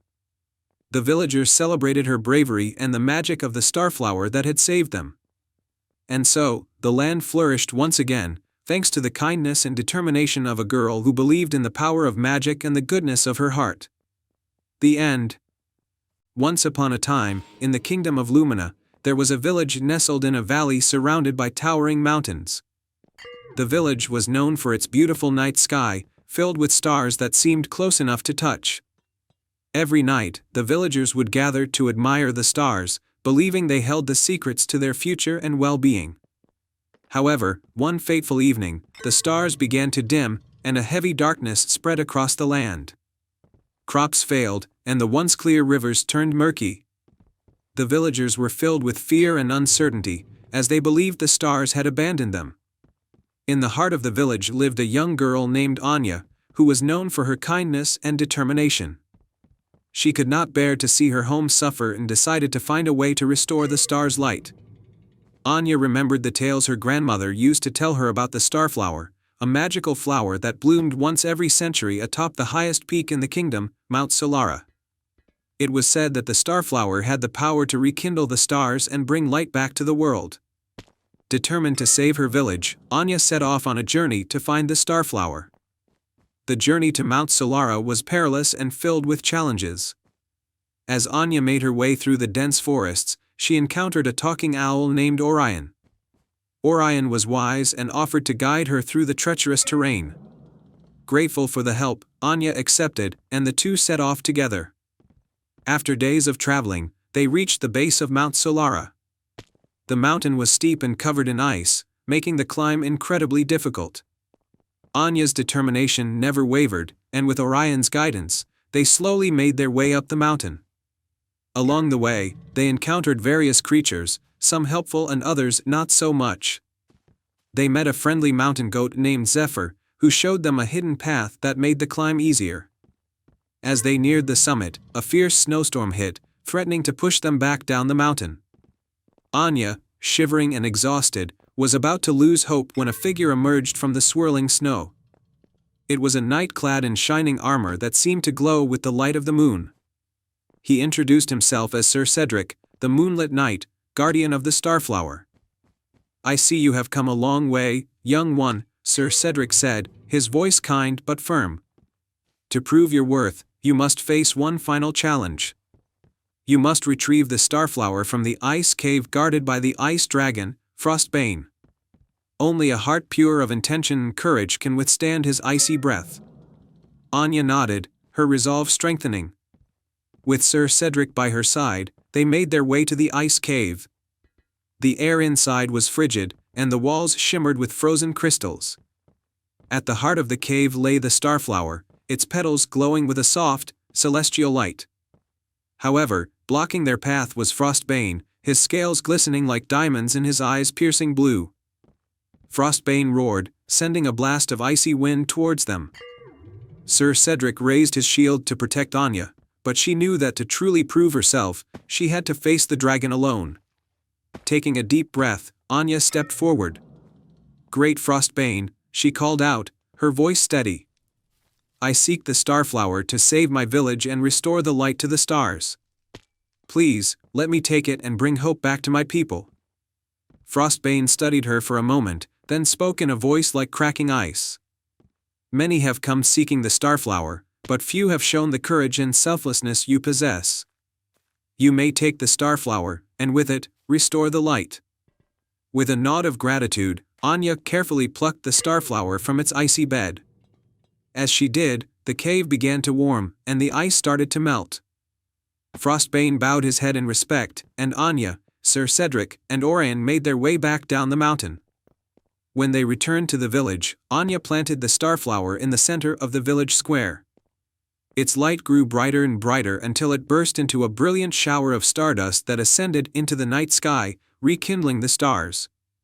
The darkness lifted, and the land was once again bathed in light. The villagers rejoiced, their hearts filled with hope and gratitude. Anya was hailed as a hero, and the tale of her bravery spread throughout the kingdom. Sir Cedric and Orion became her lifelong friends, and together, they ensured that the light of the stars would never fade again. And so, the village of Lumina thrived under the twinkling night sky, a testament to the power of courage, kindness, and the unyielding spirit of a young girl who dared to reach for the stars. The end. Once upon a time, in the kingdom of Luminera, there was a small village known for its radiant lanterns that glowed softly every evening, casting a warm light across the land. The lanterns were not just ordinary lights, they were believed to hold the magic of the kingdom's peace and prosperity. At the edge of the village lived a young girl named Mira. Myra's family was known for their skill in crafting lanterns, but lately, their lanterns had begun to lose their glow, and the village's prosperity had waned. Mira was determined to restore the lantern's magic and help her family. One evening, as Mira sat by the hearth, her grandmother told her an old legend. It was said that the original light of the lanterns came from the enchanted flame, a mystical fire that burned in the heart of the Whispering Mountains. To rekindle the lantern's magic, one needed to seek out this flame and bring a piece of it back. Mira decided to undertake the journey. She packed a small bag with essentials and set out the next morning, guided by the hope of restoring her village's light. The path to the Whispering Mountains was long and filled with challenges. The first challenge Mira faced was the Forest of Shadows. The forest was dark and filled with whispering shadows that could lead travelers astray. Mira was approached by a mischievous fox named Flick who offered to help her navigate the forest. "If you want my help," Flick said with a grin, "you must solve my riddle. I can fly without wings. I can cry without eyes. Whenever I go, darkness flies. What am I?" Mira thought for a moment and replied, "A cloud." Flick's eyes sparkled with delight, and he agreed to guide her through the forest. With Flick's help, Mira safely made it through the Forest of Shadows. Next, Mira arrived at the River of Reflections, a wide, shimmering river that mirrored not only the landscape but also her innermost fears and doubts. To cross the river, Mira had to confront her own worries about the journey and her ability to succeed. She took a deep breath and reminded herself of her village and her family's needs. With determination in her heart, she crossed the river using a small boat she found by the shore. After crossing the river, Mira reached the base of the Whispering Mountains. The final challenge was to climb the steep, rocky paths to reach the enchanted flame. As she climbed, she encountered a wise old mountain goat named Gora. To reach the heart of the mountain, Gora said, "You must prove your courage and perseverance. Here is the final test. What is the one thing you can hold without touching it, and that can fill a room without being seen?" Mira thought carefully and answered, "Hope." Gora nodded in approval and allowed her to continue up the mountain. With renewed determination, Mira climbed to the peak where she finally saw the enchanted flame, a brilliant, magical fire that danced with colors and light. She approached it with reverence and carefully collected a small ember in a specially prepared jar. As Mira descended the mountain, the ember of the enchanted flame glowed brightly, lighting her way. When she returned to the village, she carefully placed the ember into the heart of the largest lantern. As the ember touched the lantern's flame, a magical glow spread throughout the village, restoring the warmth and radiance of every lantern. The villagers rejoiced as their homes and streets were once again bathed in the comforting light of their lanterns. Prosperity returned to the village, and Mira's family was celebrated for their craftsmanship. Mira was hailed as a hero, and her bravery and determination were remembered as a beacon of hope. The enchanted flame continued to burn brightly in the lanterns, a lasting symbol of the village's unity and resilience. Mira's journey became a cherished tale in Luminera, inspiring others to seek out their own sources of light and hope in times of darkness. And so, the kingdom of Luminera thrived, its lanterns shining brightly with the magic of the enchanted flame, and its people lived happily ever after.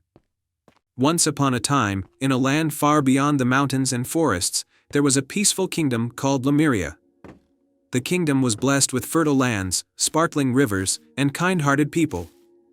But what made Lemuria truly special was the sky. Every night, the sky above Lemuria was filled with countless stars that shimmered like diamonds, casting a gentle light over the kingdom. The people of Lemuria believed that each star was a wish, and if you wished upon the right one, your dreams would come true. In this kingdom, there lived a young girl named Elara. Elara was different from the other children in the village.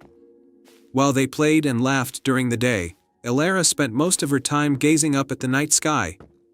She was fascinated by the stars and dreamed of one day reaching them. Elara's family was poor, but her heart was rich with wonder and imagination. She often wondered if the stars had their own stories and if they could talk, what tales they would tell. One warm summer evening, as Elara was sitting by the river and staring up at the sky, she noticed something strange. A star was moving, growing brighter and larger as it descended toward the earth. Elara's heart raced with excitement and fear as she watched the star fall, leaving a trail of silver light behind it. It landed in the enchanted forest, a place that no one dared to enter. The enchanted forest was full of ancient magic and was said to be home to mysterious creatures. The villagers spoke of a powerful dragon that guarded the forest, a dragon with eyes that shimmered like the stars. Despite the tales of danger, Elara felt a strong pull toward the forest. She knew she had to find the fallen star, no matter what. Determined, Elara set out on her journey the very next morning. She packed a small satchel with some bread, cheese, and a flask of water. With a deep breath, she entered the enchanted forest, her heart pounding with both excitement and fear. The forest was dense, with tall trees that seemed to whisper secrets as she walked past them.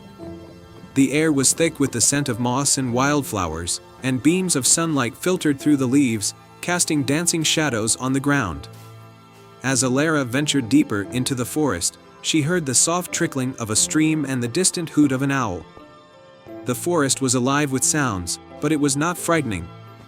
In fact, Elara felt a strange sense of calm, as if the forest was welcoming her. She continued to walk, guided by a feeling deep within her. After hours of walking, Elara came across a clearing. In the center of the clearing was a large, ancient tree, its branches stretching high into the sky. Beneath the tree, nestled in the roots, was the fallen star. It wasn't just a star, it was a tiny, glowing orb, pulsing with a soft, silver light. Elara approached it slowly, her breath caught in her throat. She reached out to touch it, but just as her fingers brushed against the orb, she heard a deep, rumbling voice behind her. "Who dares to enter my forest?" Elara spun around and gasped. Standing before her was the most magnificent creature she had ever seen, a dragon. Its scales were a deep midnight blue, and its eyes shimmered with the light of 1,000 stars. The dragon was both terrifying and beautiful, and Elara felt her knees go weak as she stared up at it. I'm sorry," Elara stammered, "I didn't mean to intrude. I was just looking for the fallen star." The dragon narrowed its eyes, studying her closely. "The fallen star belongs to this forest," it said, its voice low and powerful. "It is not meant for mortals to touch." Elara's heart sank. She had come so far, and now she was being turned away. But something inside her told her not to give up. She took a deep breath and looked into the dragon's starry eyes. "Please," she said, her voice trembling. "I have always dreamed of reaching the stars. I don't want to take the star from the forest. I just want to understand it, to know if the stars really do hold the power to make dreams come true." The dragon's gaze softened, and for a moment, Elara thought she saw a flicker of sadness in its eyes. "You are different from the others who have come before you," the dragon said. "They sought the star for power, for greed. But you seek it for knowledge and wonder." Elara nodded, her heart pounding in her chest. "I have always felt a connection to the stars. I believe they have stories to tell, stories that could change the world." The dragon was silent for a long time, its eyes fixed on Elara. Finally, it spoke. "Very well. I will grant you the knowledge you seek, but first, you must prove yourself worthy. The stars do hold great power, but they also hold great responsibility. You must show me that your heart is pure, that your dreams are not born of selfishness." Elara nodded eagerly. "I'll do anything," she said. The dragon lowered its massive head, bringing its eyes level with Elara's. "Then listen carefully. I will give you 3 tasks. Complete them, and I will share with you the secrets of the stars. Fail, and you must leave the forest and never return." Elara took a deep breath and nodded. "I'm ready." The first task, the River of Reflection. The dragon's first task was to find the River of Reflection, a magical river hidden deep within the forest. The river was said to reveal the true nature of anyone who gazed into its waters. Elara had to look into the river and accept whatever truth it showed her. Elara wandered through the forest for hours, searching for the river. Just when she began to lose hope, she heard the gentle sound of flowing water. She followed the sound until she came to a small, clear stream. The water was so still and pure that it reflected the sky above like a mirror. Elara knelt by the riverbank and peered into the water. At first, she saw only her own reflection, but then the water began to ripple, and her reflection changed. She saw herself as a child, lonely and lost, gazing up at the stars. She saw the sadness in her own eyes, the longing for something more. But she also saw the strength that had grown within her, the determination to follow her dreams despite the hardships. Tears welled up in Elara's eyes as she realized the truth. She had spent so much time dreaming of the stars that she had forgotten to live in the world around her. She had been searching for something outside herself when the strength she needed was inside her all along. Elara took a deep breath and wiped her tears. She had learned her first lesson: true strength comes from within. The second task, the Garden of Giving. The dragon's second task was to find the Garden of Giving, a hidden garden where the most beautiful flowers in the kingdom bloomed. But these flowers were special, they only bloomed when someone gave something of themselves to another. Elara set out to find the garden, and after a long journey, she came upon a small, overgrown patch of land. The garden was wilted and dry, with only a few sad flowers struggling to survive. Elara knelt by the flowers and gently touched their petals. She could feel the sadness in the earth, the longing for care and love. Without hesitation, Elara took out the flask of water she had brought and poured it over the flowers. She then began to sing a soft, soothing song, one that her mother had sung to her when she was a child. As she sang, she thought of all the people in her village, the ones who had helped her and her family when they had nothing.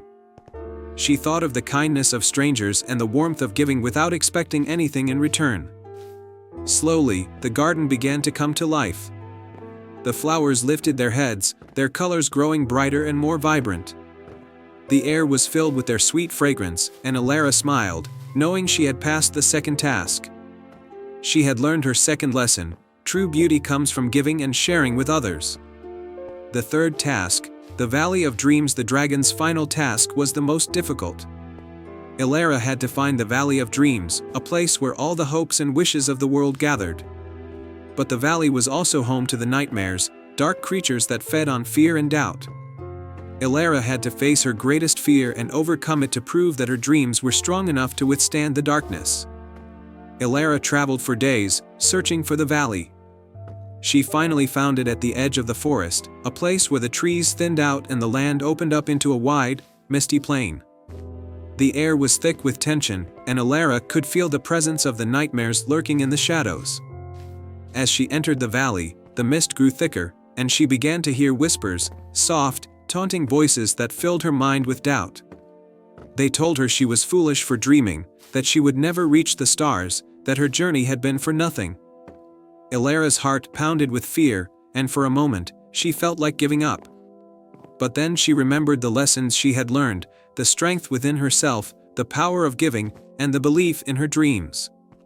She took a deep breath and called out to the nightmares. "I am not afraid of you," she shouted. "My dreams are stronger than your darkness. I believe in myself, and I believe in the power of hope and love." The nightmares hissed and swirled around her, but Elara stood firm. She closed her eyes and focused on the light within her, the light that had guided her through the forest, the light that came from the stars. The mist began to lift, and the valley filled with a soft, golden light. The nightmares shrieked and fled, unable to withstand the strength of Elara's resolve. Elara opened her eyes and saw the valley before her, bathed in light. She had faced her fear and overcome it. She had learned her final lesson: true dreams are born from courage and belief in oneself. The reward. Elara returned to the clearing where the dragon awaited her. The dragon smiled, its starry eyes twinkling with approval. "You have proven yourself, Elara," the dragon said. "You have shown that your heart is pure, your dreams are selfless, and your courage is strong. I will now grant you the knowledge you seek." The dragon gently placed a claw over the fallen star, and it began to glow even brighter. The light filled the clearing, and Elara felt a warmth spread through her body. She could feel the wisdom of the stars flowing into her, filling her with understanding and peace. "The stars do hold great power," the dragon said. "But that power is not in granting wishes. It is in guiding those who seek the truth within themselves. You do not need to reach the stars to achieve your dreams, Elara. The light you seek is already within you." Elara smiled, tears of joy in her eyes. She finally understood. The stars were a symbol of hope and wonder, but the true power lay in her own heart and the choices she made. With a grateful heart, Elara thanked the dragon and returned to her village. She carried the knowledge and wisdom she had gained with her, and she shared it with the people of Lemuria. The village prospered, and Elara became known as the starry-eyed dreamer, a girl who had found the light within herself. And every night, as the stars twinkled above Lemuria, Elara would look up at the sky and smile, knowing that the greatest journey of all was the one she had taken within her own heart. The end. Once upon a time, in a picturesque kingdom bordered by enchanted woods, there was a quaint village named Bramblewood. The villagers lived in harmony with nature, and their most cherished tradition was the annual Lantern Festival. Each year, they would light beautifully crafted lanterns to celebrate the bond between their world and the magical forest surrounding them. At the edge of the village lived a young girl named Mia. She was known for her adventurous spirit and her love of the forest, which she explored daily with her loyal companion, a clever fox named Finn. Mia's father was the village lantern maker, and she often helped him craft the intricate designs that would light up the sky during the festival. One autumn evening, as the Lantern Festival approached, Mia's father fell ill, leaving him unable to finish the most important lantern of the year, the Grand Lantern, which was said to bring blessings and protection to the village. Mia felt a deep sense of responsibility and wanted to ensure the lantern was ready. Her father had told her of an ancient legend that the Grand Lantern must be completed with a special light known as the Lantern of the Lost Forest. This magical light could only be found by someone pure of heart who ventured into the deepest part of the forest. Determined to save the festival and help her father, Mia set off with Finn into the heart of the forest. As they ventured deeper, the woods grew darker and more mysterious. The trees seemed to whisper secrets, and strange, glowing fungi dotted the path.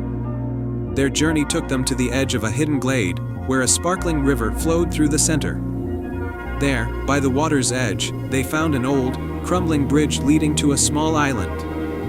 At the center of the island stood a grand, ancient tree with shimmering leaves, a tree from which the Lantern of the Lost Forest was said to hang.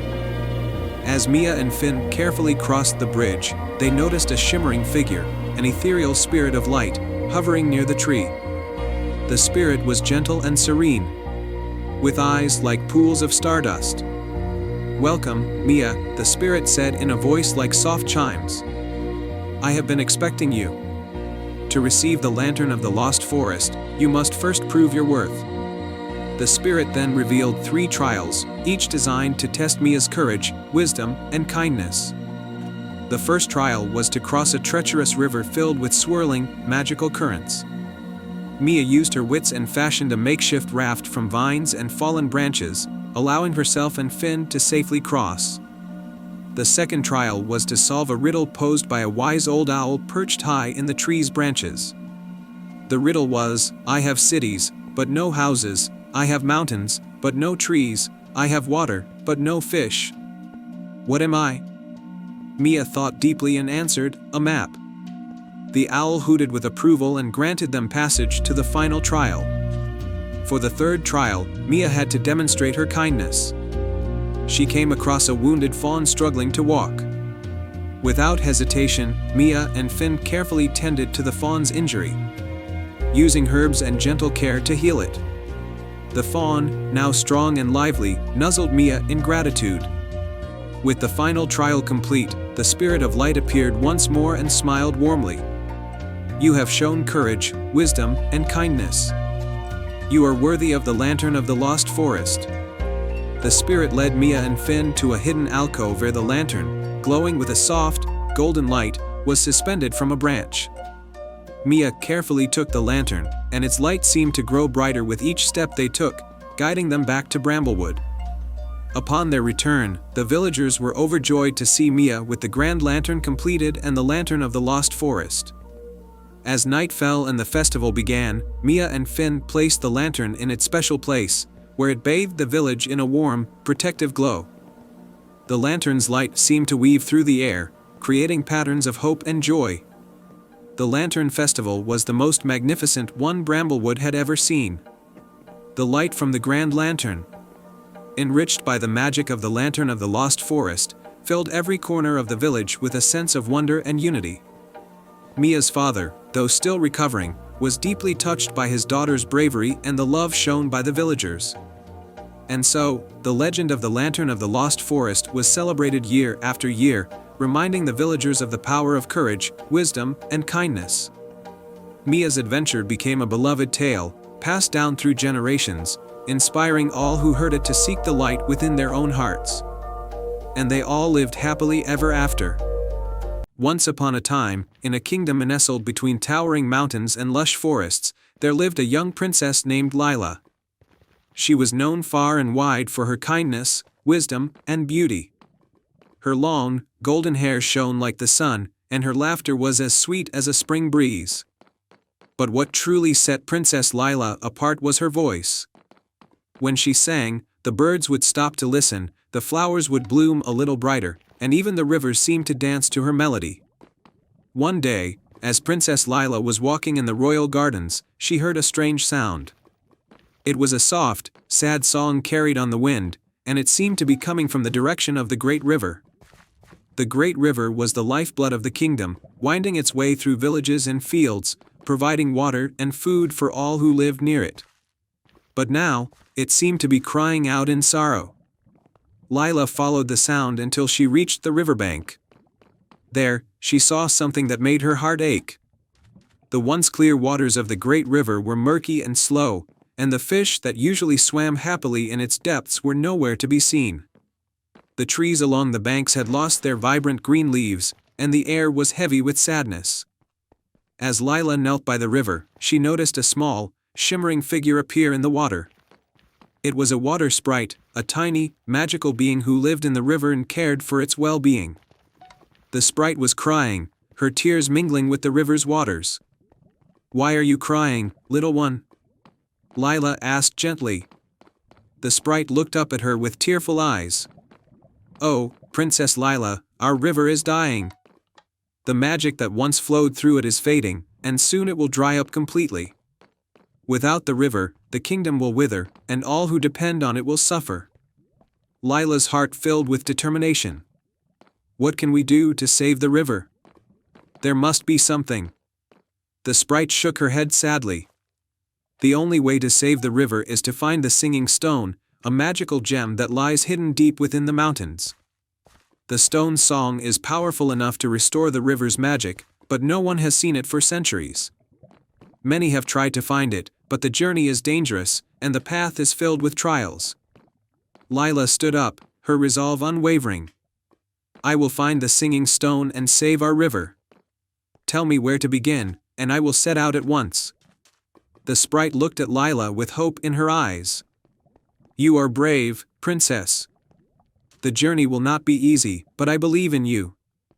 You must travel to the Mountain of Echoes, where the ancient guardian of the stone resides. He is the only one who can guide you to the stone's resting place." With the sprite's words as her guide, Lila returned to the castle and prepared for her journey. She packed a small bag with provisions, wrapped herself in a warm cloak, and set off towards the Mountain of Echoes. The people of the kingdom watched her go with admiration and fear, for they knew the dangers that lay ahead.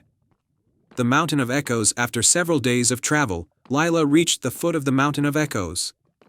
The mountain was tall and imposing, with steep cliffs and narrow paths winding up its sides. As Lila began her ascent, she noticed that the air was filled with strange sounds, whispers, laughter, and even the echoes of her own footsteps. The mountain was alive with voices, some welcoming, others warning her to turn back. But Lila pressed on, her heart set on saving the river. As she climbed higher, the path became more treacherous, with loose rocks and sudden drops. But Lila was agile and sure-footed, and she made her way steadily upwards. After hours of climbing, Lila finally reached a plateau near the mountain's peak. There, she found a large cave, its entrance framed by ancient, twisted trees. The air was thick with magic, and Lila knew she had found the lair of the guardian. With a deep breath, Lila entered the cave. The darkness inside was almost complete, but as she ventured deeper, a soft glow began to illuminate the walls. The light came from crystals embedded in the stone, casting a gentle, ethereal glow. At the far end of the cave, Lila saw a figure sitting on a stone throne. The guardian was an old, wise-looking being, with long, silver hair and eyes that sparkled like the crystals around him. He was tall and imposing, but there was kindness in his gaze as he looked at Lila. "Welcome, Princess Lila," the guardian said in a voice that echoed gently through the cave. "I have been expecting you." Lila bowed respectfully. "Great guardian, I have come to seek the singing stone. The great river is dying, and without the stone's magic, our kingdom will wither away." The guardian nodded slowly. "I know of the river's plight, and I know the dangers you face. The path to the singing stone is fraught with trials, for only those with a pure heart and true courage can claim it. Are you prepared to face these trials, princess?" "I am," Lila replied, her voice steady. "I will do whatever it takes to save my people." The guardian rose from his throne and held out a hand. "Very well. Take this crystal," he said, handing her a small, glowing crystal. "It will guide you through the darkness and protect you from the illusions that will try to lead you astray. Follow the path beyond this cave, and you will find the entrance to the Chamber of Trials. There, you must prove your worth." Lila accepted the crystal with gratitude and, after thanking the guardian, set out once more. The path beyond the cave was dark and narrow, but the crystal's light guided her safely through. After what seemed like an eternity, she reached a large stone door, covered in ancient runes. Taking a deep breath, Lila pushed the door open and stepped into the Chamber of Trials. The Chamber of Trials was a vast, circular room with high, vaulted ceilings. The walls were covered in intricate carvings, depicting scenes of bravery and wisdom. In the center of the chamber stood 3 stone pedestals, each holding a different object. As Lila approached, a voice echoed through the chamber. "Princess Lila, you must face 3 trials to prove your worth. Each trial will test a different aspect of your character. Only by succeeding in all 3 can you claim the singing stone." Lila nodded, ready to begin. The first pedestal held a golden scale, perfectly balanced. The voice spoke again, "The first trial is the trial of justice. You must weigh your heart against the feather of truth. If your heart is just and pure, the scales will remain balanced." Lila placed her hand on the scale, and a soft feather appeared on the other side. The scales wavered for a moment, but then settled back into perfect balance. Lila smiled, knowing she had passed the first trial. The second pedestal held a single, glowing flower. The voice spoke again, "The second trial is the trial of compassion. You must take this flower and use its magic to heal the wounds of those who suffer." Lila gently picked up the flower, and as she did, a vision appeared before her. She saw a wounded bird, its wing broken and its eyes full of pain. Without hesitation, Lila touched the flower to the bird's wing, and it began to heal. The bird chirped with joy and flew away, free and whole once more. The vision faded, and Lila knew she had passed the second trial. The third pedestal held a mirror, its surface shining like the moon. The voice spoke one last time, "The final trial is the trial of courage. You must face your greatest fear and overcome it." Lila gazed into the mirror, and as she did, her reflection began to change. She saw herself standing alone in the middle of a dark, stormy sea, with waves crashing all around her. The wind howled, and the sky was filled with lightning. But Lila stood firm, her heart filled with courage. "I am not afraid," she whispered, and as she spoke the words, the storm began to calm. The sea grew still, and the sky cleared. Lila's reflection smiled back at her, and the mirror returned to normal. With the third trial complete, the voice spoke once more. "You have proven your worth, Princess Lila. The singing stone is yours." A hidden door in the wall opened, revealing a small chamber bathed in golden light. In the center of the chamber, resting on a velvet cushion, was the singing stone. It was a beautiful gem, shimmering with all the colors of the rainbow, and as Lila approached, she could hear its soft, melodious song. Lila carefully picked up the stone, and as she did, the chamber filled with its music. The sound was like nothing she had ever heard before, pure, joyful, and full of life. She knew that with this stone, she could save the great river. The river's return with the singing stone in hand, Lila made her way back down the mountain. The journey was quicker this time, as if the mountain itself was guiding her safely home. When she reached the foot of the mountain, she found the water sprite waiting for her by the riverbank. "Princess Lila, you have returned," the sprite cried with joy. "Did you find the singing stone?" Lila nodded and held out the stone. "I did. And now we must use its magic to restore the river." The sprite guided Lila to the center of the river, where the water was still slow and murky. Lila held the singing stone above the water and began to sing. Her voice, combined with the stone's melody, filled the air with a beautiful, powerful song. As Lila sang, the river began to change. The water cleared, turning a brilliant shade of blue. The fish returned, swimming happily in the restored waters. The trees along the banks regained their leaves, and the flowers bloomed brighter than ever before. The great river was alive once more, its magic restored. The people of the kingdom rejoiced when they saw the river's return. They gathered along the banks to celebrate, singing and dancing in gratitude for their brave princess. Lila was welcomed back as a hero, and the story of her journey spread far and wide. And so, the kingdom flourished, with the great river flowing strong and pure. Princess Lila continued to rule with wisdom and kindness, and the singing stone remained a symbol of hope and courage for generations to come. The end. In a quaint kingdom nestled between rolling hills and ancient forests, there was a small village named Eldoria. This village was renowned for its beauty, with its flower-filled meadows and crystal-clear streams. But the villagers knew of something even more special. Each night, a single star, the hidden star, would shine brightly in the sky, guiding lost travelers home. The star was said to hold magical powers, but no one knew its true origin. In this village lived a curious young boy named Leo. He had a mop of unruly hair and a heart full of adventure. Every evening, he would gaze up at the hidden star and dream of discovering its secrets. The villagers told tales of how the star had once been a guiding light for their ancestors, but its magic had faded over time. One autumn evening, when the moon was full and the air crisp, Leo decided that he would uncover the mystery of the hidden star. He packed a small bag with supplies, a loaf of bread, a flask of water, and a warm cloak, and set off towards the edge of the forest, where it was rumored the star's magic was strongest. As he ventured deeper into the woods, the trees grew taller and the shadows longer. The path became faint, but Leo pressed on, guided by the light of the hidden star. He walked until he reached a clearing with an enormous, ancient oak tree at its center. The tree's branches reached high into the sky, almost as if trying to touch the star itself. Leo rested beneath the oak, staring up at the star that seemed to twinkle more brightly than usual. Just as he was about to fall asleep, a gentle voice spoke from the tree. "You seek the hidden star, young one?" Startled, Leo looked around and saw a figure emerging from the oak, a wise old man with a long, silver beard and a robe that shimmered with the colors of the night sky.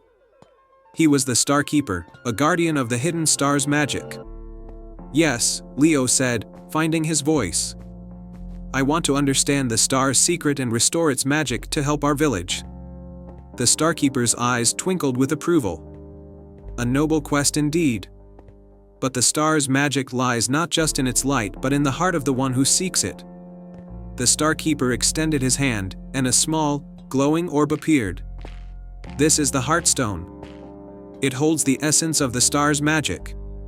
To restore the star, you must place the Heartstone in the highest branch of this tree before the next dawn."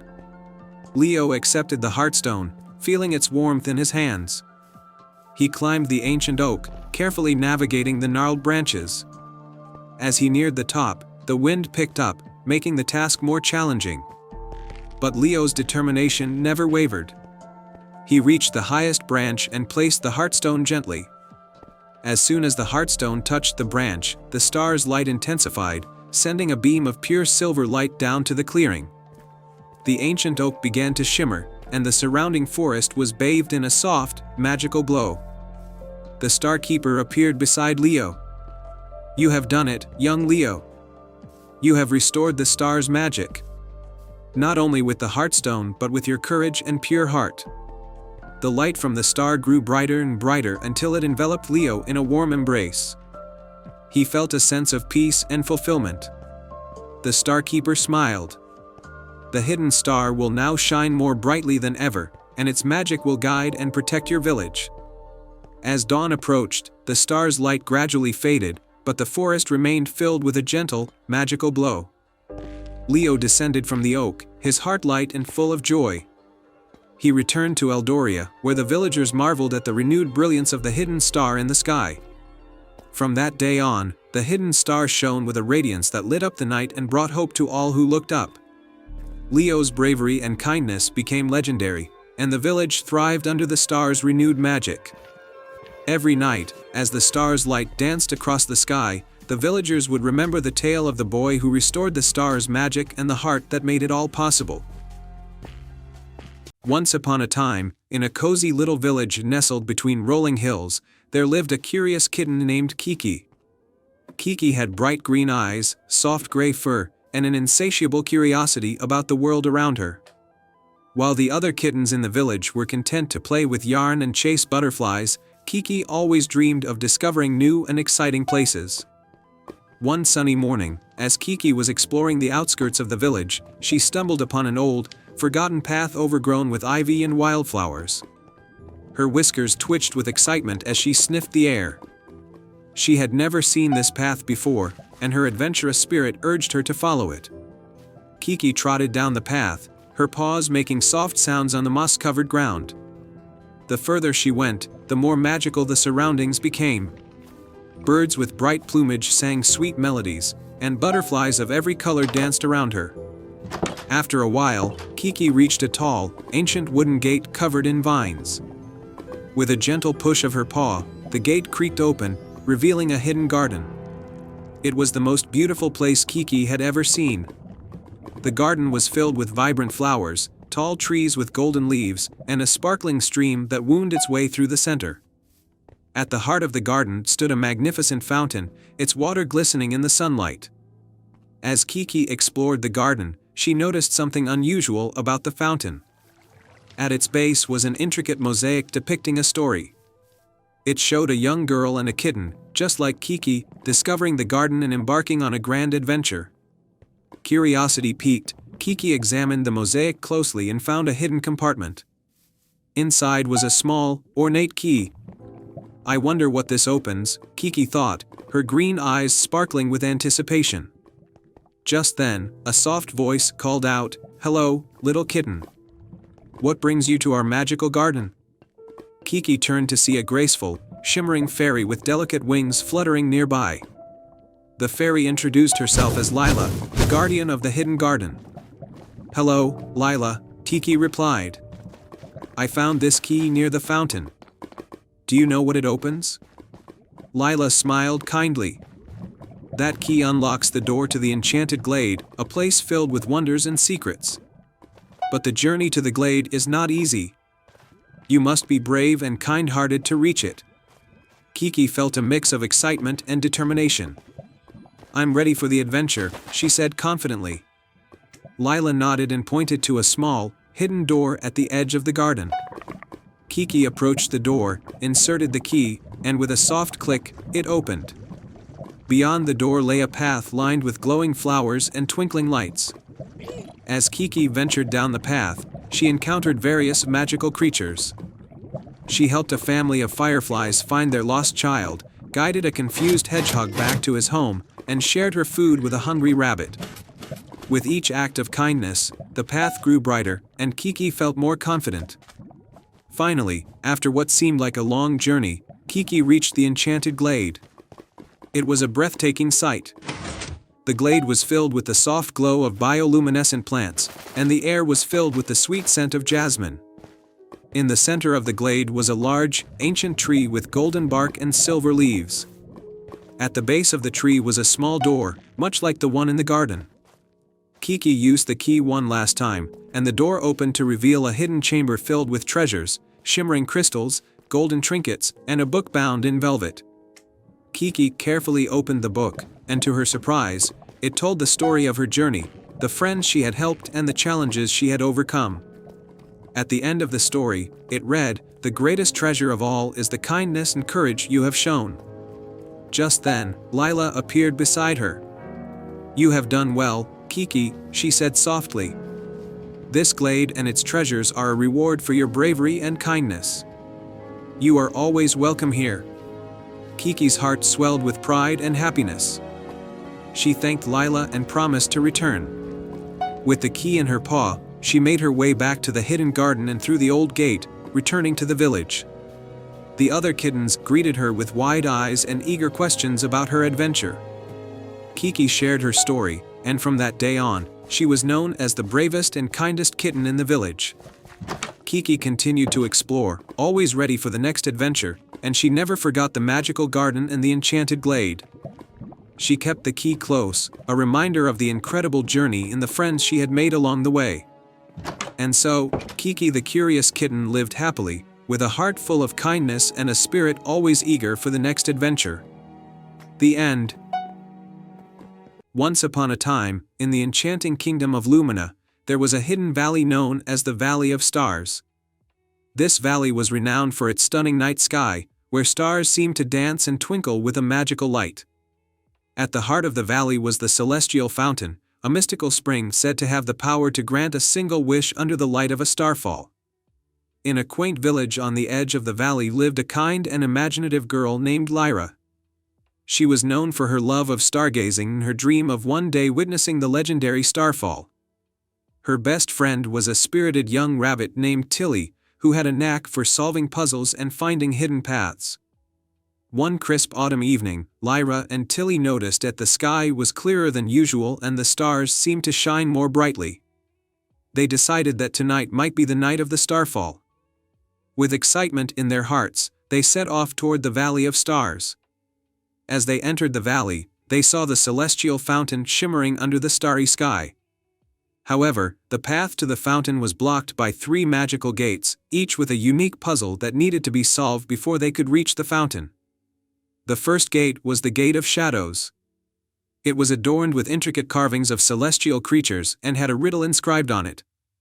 "I can be cracked, made, told, and played. What am I?" Lyra and Tilly thought carefully about the riddle. Tilly's sharp eyes and quick thinking led them to the answer, a joke. As Lyra spoke the answer aloud, the gate creaked open, revealing the path to the next gate. The second gate was the Gate of Echoes. It was made of delicate, silver threads that seemed to hum with a gentle melody. To open the gate, they had to create a harmonious tune using the threads. Lyra used a small flute she carried, and Tilly used her paws to pluck the threads, creating a harmonious melody. The threads shimmered with the music, and the gate slowly opened, revealing the path to the final gate. The last gate was the Gate of Stars. It was a beautiful gate with tiny, glowing stars embedded in its surface. To open it, they needed to align the stars in a specific pattern that matched the constellations of the night sky.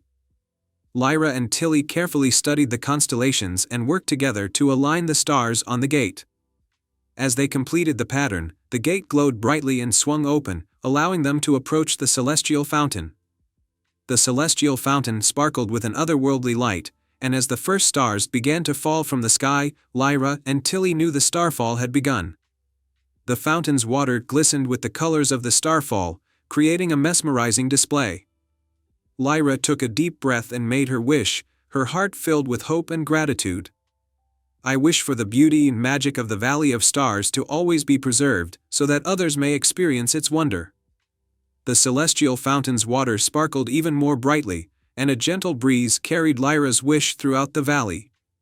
The stars above seemed to shine even more brightly, and the valley was bathed in a soft, enchanting glow. Lyra and Tilly returned to their village, their hearts full of joy and wonder. The story of their adventure and the magic of the starfall became a cherished tale in Lumina, reminding everyone of the beauty and magic that existed in their world. And so, the Valley of Stars continued to be a place of wonder and enchantment, where dreams and wishes were intertwined with the magic of the night sky. The end. Once upon a time, in the gentle kingdom of Thistledown, there was a mystical garden known as the Garden of Whispers. This garden was hidden deep within the enchanted Forest of Echoes and was renowned for its vibrant, ever-blooming flowers that whispered secrets and dreams to those who visit it. At the heart of the garden was the Celestial Rose, a flower said to grant a single wish to anyone who truly deserved it. In a small village on the edge of the forest lived a kind and imaginative girl named Lily. Lily was known for her compassion and her love of nature. Her best friend was a clever, adventurous owl named Orion, who had a talent for guiding and solving riddles. One crisp autumn morning, as the leaves turned gold and crimson, Lily and Orion discovered an ancient scroll hidden in an old bookshop. The scroll detailed the way to the Garden of Whispers and spoke of the celestial rose that would bloom under the light of the harvest moon. Excited by the prospect of discovering the garden, Lily and Orion decided to embark on their journey. As the harvest moon began to rise, they ventured into the Forest of Echoes, guided by the moonlight and their curiosity.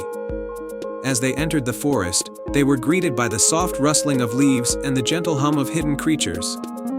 The path to the Garden of Whispers was illuminated by glowing lanterns that floated softly above the ground, leading them deeper into the forest. The first challenge they encountered was the Gate of Echoes, a grand archway adorned with shimmering vines. To pass through the gate, they needed to solve a riddle spoken by a mysterious voice. "I am not alive, but I grow. I don't have lungs, but I need air. I don't have a mouth, but water kills me. What am I?" Lily thought for a moment, and Orion's wise eyes gleamed with understanding. "A fire," Lily answered confidently. The gate opened with a gentle creak, revealing the path to the next challenge. The second challenge was the Labyrinth of Light. They found themselves in a maze of tall, glowing hedges that changed color and shape as they moved. To navigate through the labyrinth, they needed to find the correct sequence of colors that led them to the center. Orion flew high above the maze to get a better view, while Lily followed his directions on the ground. By working together and observing the changing colors, they successfully made their way through the labyrinth and reached the heart of the garden. The final challenge was the trial of the heart's truth. At the center of the Garden of Whispers, they found the celestial rose, glowing softly in the moonlight. To make their wish, they needed to speak their true desire from the heart. Lily and Orion stood before the celestial rose and reflected on their journey. They realized that their greatest wish was not for themselves, but for the happiness and well-being of their village and its people. Lily spoke their wish aloud. "We wish for the prosperity and joy of our village, so that everyone may find peace and happiness." As Lily's words floated through the garden, the celestial rose glowed with an even brighter light. The magic of the rose spread throughout the Garden of Whispers and beyond, filling the forest with a warm, comforting glow. When Lily and Orion returned to their village, they were greeted with awe and gratitude. The village had been transformed by the magic of the celestial rose. The fields were lush, the streams sparkled, and the people were filled with joy and contentment. The story of Lily and Orion's adventure and the magic of the Garden of Whispers became a cherished tale in Thistledown. It reminded everyone of the power of selfless wishes and the beauty of a kind heart. And so, the Garden of Whispers remained a place of wonder and enchantment, where dreams and wishes bloomed under the light of the harvest moon. The end. Once upon a time, in a quaint village nestled between rolling hills and a dense, enchanted forest, there was a magical tree known as the Whispering Willow. This ancient willow was said to have the power to grant wishes to those who approached it with a pure heart and a selfless wish. In this village lived a young girl named Clara. Clara was known for her gentle nature and her love for the village's animals. She spent her days helping the villagers and caring for the stray animals that roamed the streets. Her greatest desire was to ensure that every creature, big or small, had a home and was cared for. One day, as Clara was tending to a wounded bird, she overheard a conversation among the villagers. They spoke of a terrible drought that was threatening their crops and their livelihood. Without rain, the village would face a harsh winter, and many would suffer. Determined to help, Clara decided to seek out the Whispering Willow and make a wish for rain to save the village. She knew the journey to the willow was long and filled with challenges, but her heart was set on her mission. Early the next morning, Clara set off into the forest with a small bundle of supplies, a loaf of bread, a flask of water, and a warm cloak. Her faithful dog, Milo, trotted alongside her. The forest was beautiful but dense, and the path to the Whispering Willow was not well trodden. As they ventured deeper into the forest, Clara and Milo came across a wide, sparkling river. The river's current was swift, and there was no bridge in sight. Clara knew they needed to cross to continue their journey. As she pondered how to get across, a friendly river otter named Oliver appeared. "Hello there," Oliver chirped. "I see you're trying to cross the river. I can help you, but first, you must answer my riddle." Clara, determined to reach the willow, agreed. Oliver asked, "I have keys but open no locks. I have space but no room. You can enter but not go outside. What am I?" Clara thought for a moment and then replied, "A keyboard." Oliver clapped his paws in delight. "Correct. I'll help you across." Oliver used his tail to create a series of stepping stones, guiding Clara and Milo safely across the river. They thanked Oliver and continued their journey. Next, they arrived at a dense thicket of brambles. The brambles were so thick that it seemed impossible to get through. As Clara pondered, a wise old tortoise named Tiberius emerged from the underbrush. "Greetings, traveler," Tiberius said. "To pass through the brambles, you must show patience and care. Follow the path of the light." Clara and Milo carefully navigated the brambles, following the faint glow of fireflies that illuminated a hidden path. After some time, they emerged from the thicket and continued their journey. Finally, they reached the clearing where the Whispering Willow stood. The tree was enormous, with long, graceful branches that seemed to sway even without the wind. Its leaves rustled softly, whispering secrets to those who approached. Clara stepped forward and gently placed her hand on the willow's trunk. "Dear Whispering Willow," she said softly, "I wish for rain to save my village and the crops we depend on." The willow's leaves rustled more intensely, and a soft, golden light surrounded the tree. The whispers grew louder, and Clara felt a warm, comforting presence. The tree's magic was responding to her selfless wish. As Clara and Milo made their way back to the village, dark clouds began to gather in the sky. The first raindrops fell, gently at first, and then became a steady, life-giving rain. The villagers looked up in amazement and joy as their fields and gardens were nourished by the long-awaited rain. When Clara returned, she was greeted with cheers and gratitude from the villagers. They celebrated the rain and Clara's bravery with a grand feast. Clara's selfless wish had saved the village, and the Whispering Willow's magic had restored the land. From that day on, Clara was known not only for her kindness but also for her courage and the power of selfless wishes. The Whispering Willow continued to stand as a beacon of hope and magic in the forest, and Clara's story was told for generations as a reminder of the power of compassion and the magic that lies within a pure heart. And they all lived happily ever after. I hope you enjoyed this fairy tale. Once upon a time, in a land far beyond the reaches of ordinary maps, there was a forgotten kingdom known as Luminera. This kingdom was hidden from the eyes of the world, shielded by a powerful enchantment. Its people lived in peace and prosperity, their lives illuminated by a magical silver mirror that hung in the grand hall of the castle. The mirror had the power to reveal the true nature of things and guide the kingdom's rulers with wisdom. However, one fateful night, a sorceress named Morgana, envious of Luminera's beauty and harmony, cast a dark spell over the kingdom. The silver mirror was stolen, and Luminera was plunged into darkness. Without the mirror's light, the kingdom's magic began to fade, and the once vibrant land became shrouded in mist and sorrow. In a small village at the edge of the enchanted forest, a young girl named Eloan lived. Eloan was known for her kind heart and adventurous spirit.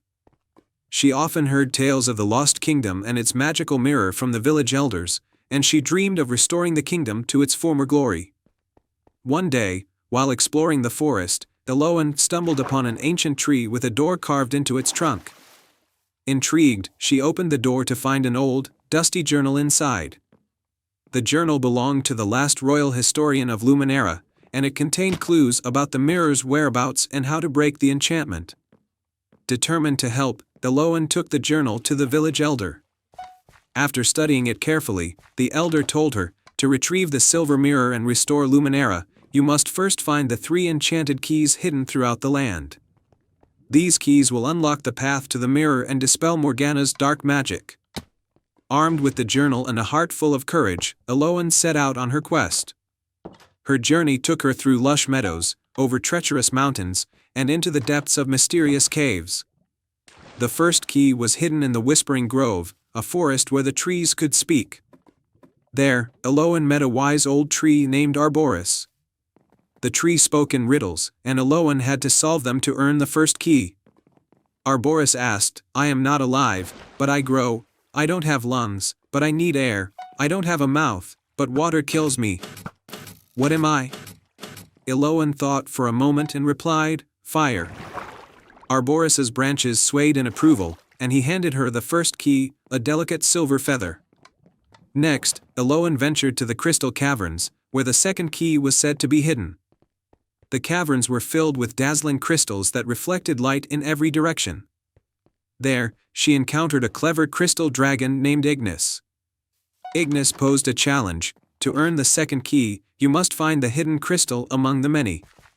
Only the one that shines with a pure light is the key you seek. Eloan carefully examined each crystal, guided by her intuition. After a long search, she found the one that glowed with a soft, warm light. Ignis, impressed by her perseverance and heart, gave her the second key, a radiant emerald. Finally, Eloan journeyed to the depths of the dark abyss, where the third key was concealed. The abyss was a treacherous place, filled with shadows and illusions. There, she encountered a gentle, glowing creature named Lumina. Lumina explained, to find the third key, you must face your deepest fear and overcome it with bravery and compassion. Eloan closed her eyes and faced her fears, of losing her way, of failing her quest.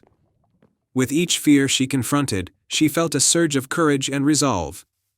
When she opened her eyes, Lumina handed her the third key, a shimmering sapphire. With all 3 keys in hand, Eloan returned to the enchanted forest and found the entrance to Luminera, hidden behind an ancient veil of magic. She used the keys to unlock the path, revealing a hidden gateway that led to the heart of the kingdom. Inside, Eloan confronted Morgana, who had taken refuge in the grand hall where the silver mirror once hung. Morgana was surrounded by dark, swirling magic. Eloan, with the courage she had gained on her journey, faced the sorceress. The mirror belongs to the people of Luminera, Eloan declared. Its light must return to restore harmony and peace. Morgana, surprised by Eloan's bravery and sincerity, tried to resist but was ultimately overcome by the purity of her heart. The dark enchantments were lifted, and the silver mirror was restored to its rightful place. As the mirror's light spread across the kingdom, Luminera was bathed in a glorious, shimmering glow. The land returned to its former splendor, and the people celebrated the return of their magic. King Cedric, the rightful ruler of Luminera, thanked Eloan for her bravery and selflessness. As a token of their gratitude, he invited her to stay in the kingdom and offered her a place of honor. Eloan chose to return to her village, but she knew she would always be connected to the magic of Luminera. Her tale of courage and the restoration of the silver mirror became a cherished story in both her village and the restored kingdom. And so, the kingdom of Luminera thrived once more, its people living in joy and harmony, forever grateful to the brave girl who ventured into the unknown and brought back the light. The end. In a quiet village nestled between rolling hills and serene meadows, there stood an ancient tree known as the Whispering Willow. This tree was special not only for its grandeur, its branches draped gracefully like a curtain, but for the magical whispers it was said to carry. Villagers believed that the tree could speak to those who truly listened, sharing secrets and stories from far-off lands. One fine spring morning, a kind-hearted girl named Elowen, who had recently moved to the village, discovered the Whispering Willow. She had heard tales of its magic but had never truly believed them. Elowen was curious and decided to visit the tree. She approached the Whispering Willow and sat quietly beneath its sweeping branches. The gentle breeze rustled the leaves, creating a soothing melody. Elowen closed her eyes and listened carefully. To her amazement, she began to hear faint whispers, like a conversation carried on the wind. "Find the golden acorn," the whispers said. "It will grant you one wish." Elowen's eyes flew open, and she looked around. The village elders had spoken of a golden acorn in old stories, but no one had ever seen it. Determined to uncover the truth, Elowen set off on a quest to find the mysterious acorn. Her journey took her through meadows, across streams, and into the heart of the nearby forest. The forest was known for its enchanting beauty and hidden secrets. As she walked deeper into the woods, she encountered various creatures: gentle deer, wise owls, and mischievous squirrels. Each one seemed to offer her a clue, guiding her further along her path. At dusk, Elowen came upon a sparkling brook. The water flowed with a soft, golden light, and the air was filled with the scent of blooming flowers. She followed the brook until she reached a small, hidden glade where a magical fountain stood. The fountain was adorned with intricate carvings of woodland creatures and shimmering stones. As Elowen approached the fountain, a tiny figure emerged from behind it, a fairy named Leora. Leora's wings sparkled with a spectrum of colors, and her eyes twinkled with kindness. "You seek the golden acorn," Leora said with a smile. "It is hidden within the heart of the forest, a place where only those with pure intentions can find it." Leora explained that the heart of the forest was a mystical grove that could only be accessed by solving a riddle. She then presented Elowen with a small, ornate box and said, "To find the heart, you must answer this riddle. I have keys but no locks, I have space but no room, you can enter but not go outside. What am I?" Elowen pondered the riddle, her brow furrowed in thought. After a moment, she realized the answer. "A piano," she said confidently. The box opened with a soft click, and inside was a map to the heart of the forest. Elowen thanked Leora and followed the map through winding paths and ancient trees. The forest seemed to come alive with a soft, magical glow, guiding her steps. At last, Elowen arrived at the heart of the forest. A serene glade with a majestic tree at its center. The tree had branches that shimmered like silver and leaves that glowed with a soft, golden light. Beneath its roots lay a small, golden acorn, bathed in a gentle, ethereal light. With great care, Elowen picked up the golden acorn. As she held it, she felt a warm, comforting energy fill her heart. She made a wish for the well-being and happiness of her new village and its people. As the sun set and the first stars began to twinkle in the sky, the golden acorn's light grew brighter, spreading a warm glow throughout the forest. Elowen returned to the village, where the Whispering Willow greeted her with a rustling of its leaves, as if thanking her for restoring its magic.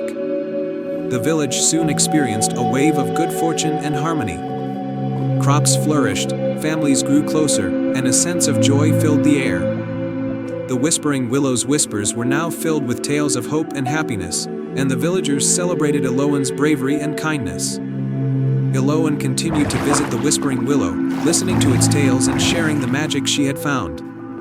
The golden acorn remained a cherished symbol of the village's prosperity, and the Whispering Willow stood as a reminder of the power of pure intentions and the magic of discovery. And so, the village thrived under the light of the Whispering Willow, where dreams and wishes became a part of the everyday magic that brought them all together. Once upon a time, in the tranquil kingdom of Solara, there was a magical valley known as the Meadow of Dreams.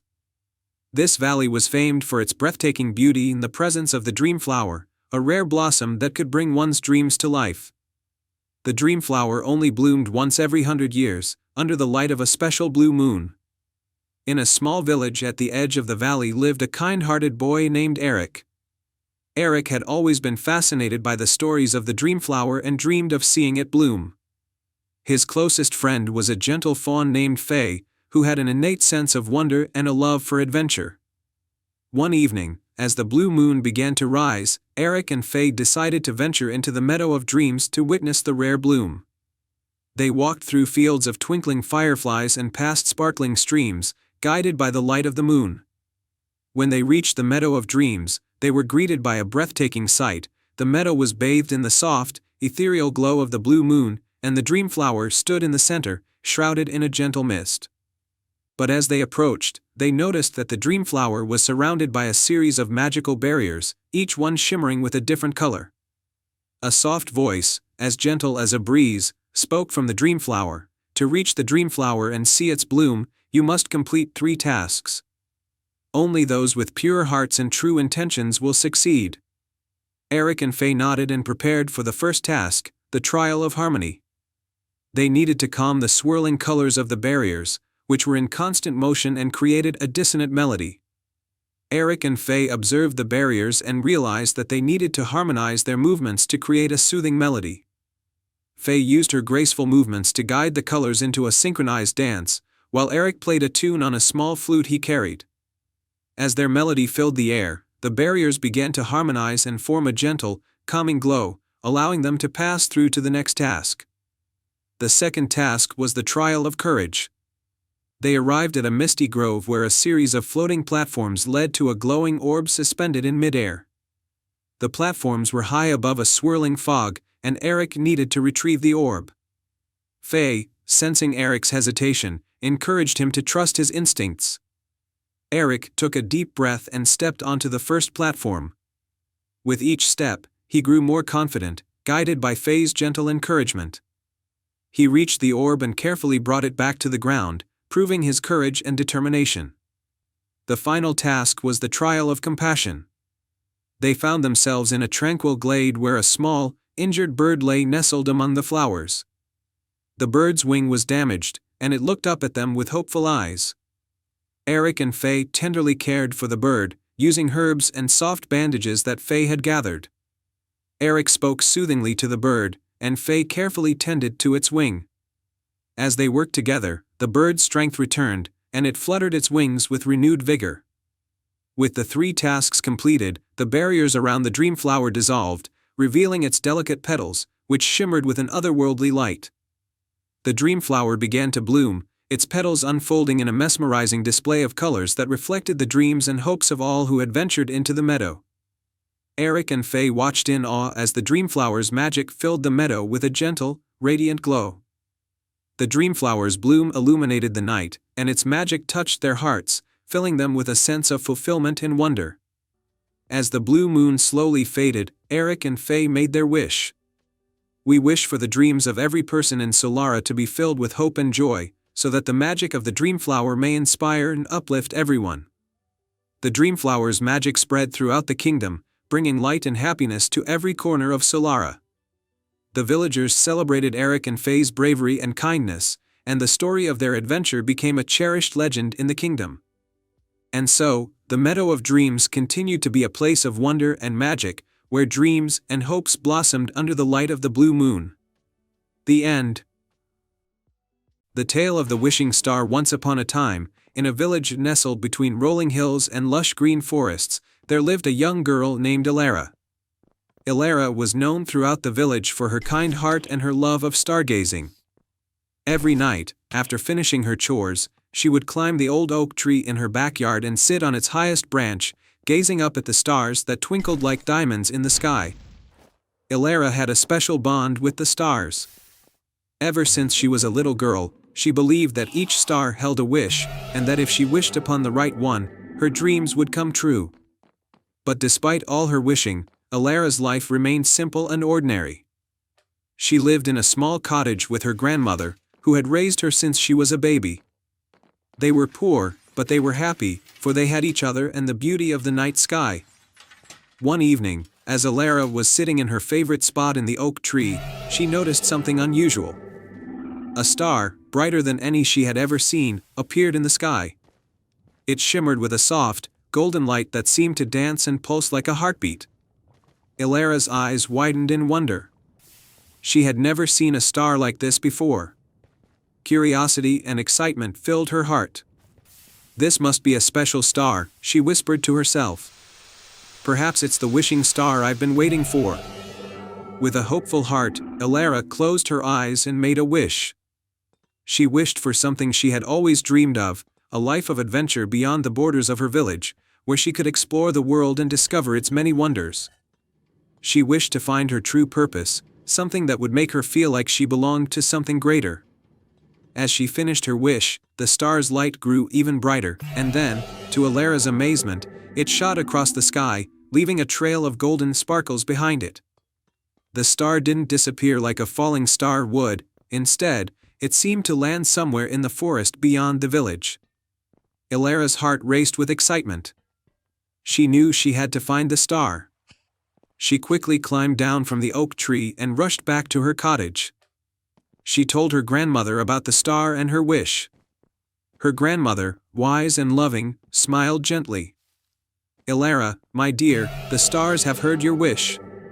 But remember, the journey to find what you seek may not be easy. You must be brave and trust in your heart." Elara nodded, determined. She packed a small bag with some food, water, and a blanket, and set off into the forest, guided by the light of the full moon. The forest was dense and dark, but Elara was not afraid. She followed the path where she had seen the star land, and soon, she found herself in a clearing bathed in soft, golden light. In the center of the clearing was a small, shimmering object, the star itself. But as she approached, she realized that it wasn't just a star. It had transformed into a beautiful, glowing flower, unlike any she had ever seen. The flower's petals were made of light, and at its center was a tiny, pulsing crystal. Elara reached out to touch it, and as she did, a warm, comforting sensation filled her entire being. The flower spoke to her in a gentle, melodic voice. "Elara, you have found the wishing star," the flower said. "I am here to grant you the adventure you seek.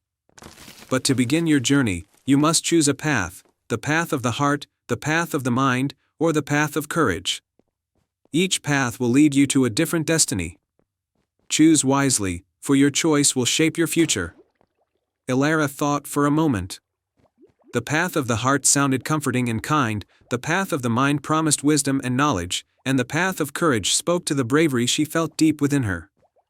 She had always believed that true adventure required courage, so she chose the path of courage. The flower glowed brighter, and a new path opened up before her, leading deeper into the forest. Elara thanked the flower and began her journey. The path of courage was filled with challenges. She encountered a fierce storm that threatened to sweep her away, but she stood her ground, trusting in her strength. She faced a dark cave where shadows danced and whispered, but she walked through it, lighting her way with the light of the flower. She even came across a great chasm that seemed impossible to cross, but with faith in her heart, she took a leap and found herself safely on the other side. At the end of the path, Elara arrived at a vast, sparkling lake. In the center of the lake was an island, and on that island stood a grand castle made of crystal. The wishing star had led her to a place of magic and wonder, a place where she could learn and grow, and where her true purpose awaited. As Elara gazed at the castle, the flower's voice spoke to her once more. "Elara, you have proven your courage. The castle is your new home, a place where you will learn the ways of the stars and become a guardian of wishes. Your adventure has just begun, and you will help others find their paths, just as you have found yours." With tears of joy in her eyes, Elara thanked the wishing star. She knew that her life would never be the same, and she welcomed the journey ahead with an open heart. And so, Elara became the first guardian of the wishing star, guiding others on their paths to their own adventures, and ensuring that the light of hope and dreams would shine brightly in the hearts of all who believed. Once upon a time, in a faraway kingdom called Valoria, there was a village nestled in the shadow of the misty mountains. The villagers lived in harmony, surrounded by lush forests and crystal-clear streams. In the heart of the village stood a grand castle, home to King Alaric and his daughter, Princess Evelina. Princess Evelina was known throughout the land for her kindness and her adventurous spirit. She loved to explore the forests, help the villagers, and listen to the stories of the kingdom's wise old storyteller, Granny Willow. Granny Willow's tales of magic and adventure always filled Evelina with wonder, but there was one story that captivated her more than any other: the legend of the enchanted locket and the dragon's heart. According to the legend, the enchanted locket was a magical artifact that could grant its wearer immense power and wisdom. The locket was said to contain the dragon's heart, a gem of unimaginable strength, created by the first dragon of Valoria. However, the locket had been lost for centuries, hidden somewhere in the Misty Mountains, guarded by an ancient dragon named Zephyra. One crisp autumn evening, as Evelina listened to Granny Willow recount the legend once more, she felt a surge of determination. "I will find the enchanted locket and bring it back to Valoria," she declared. "With its power, we can ensure peace and prosperity for our kingdom." Granny Willow smiled, her eyes twinkling. "It is a dangerous quest, my dear. But if anyone can succeed, it is you.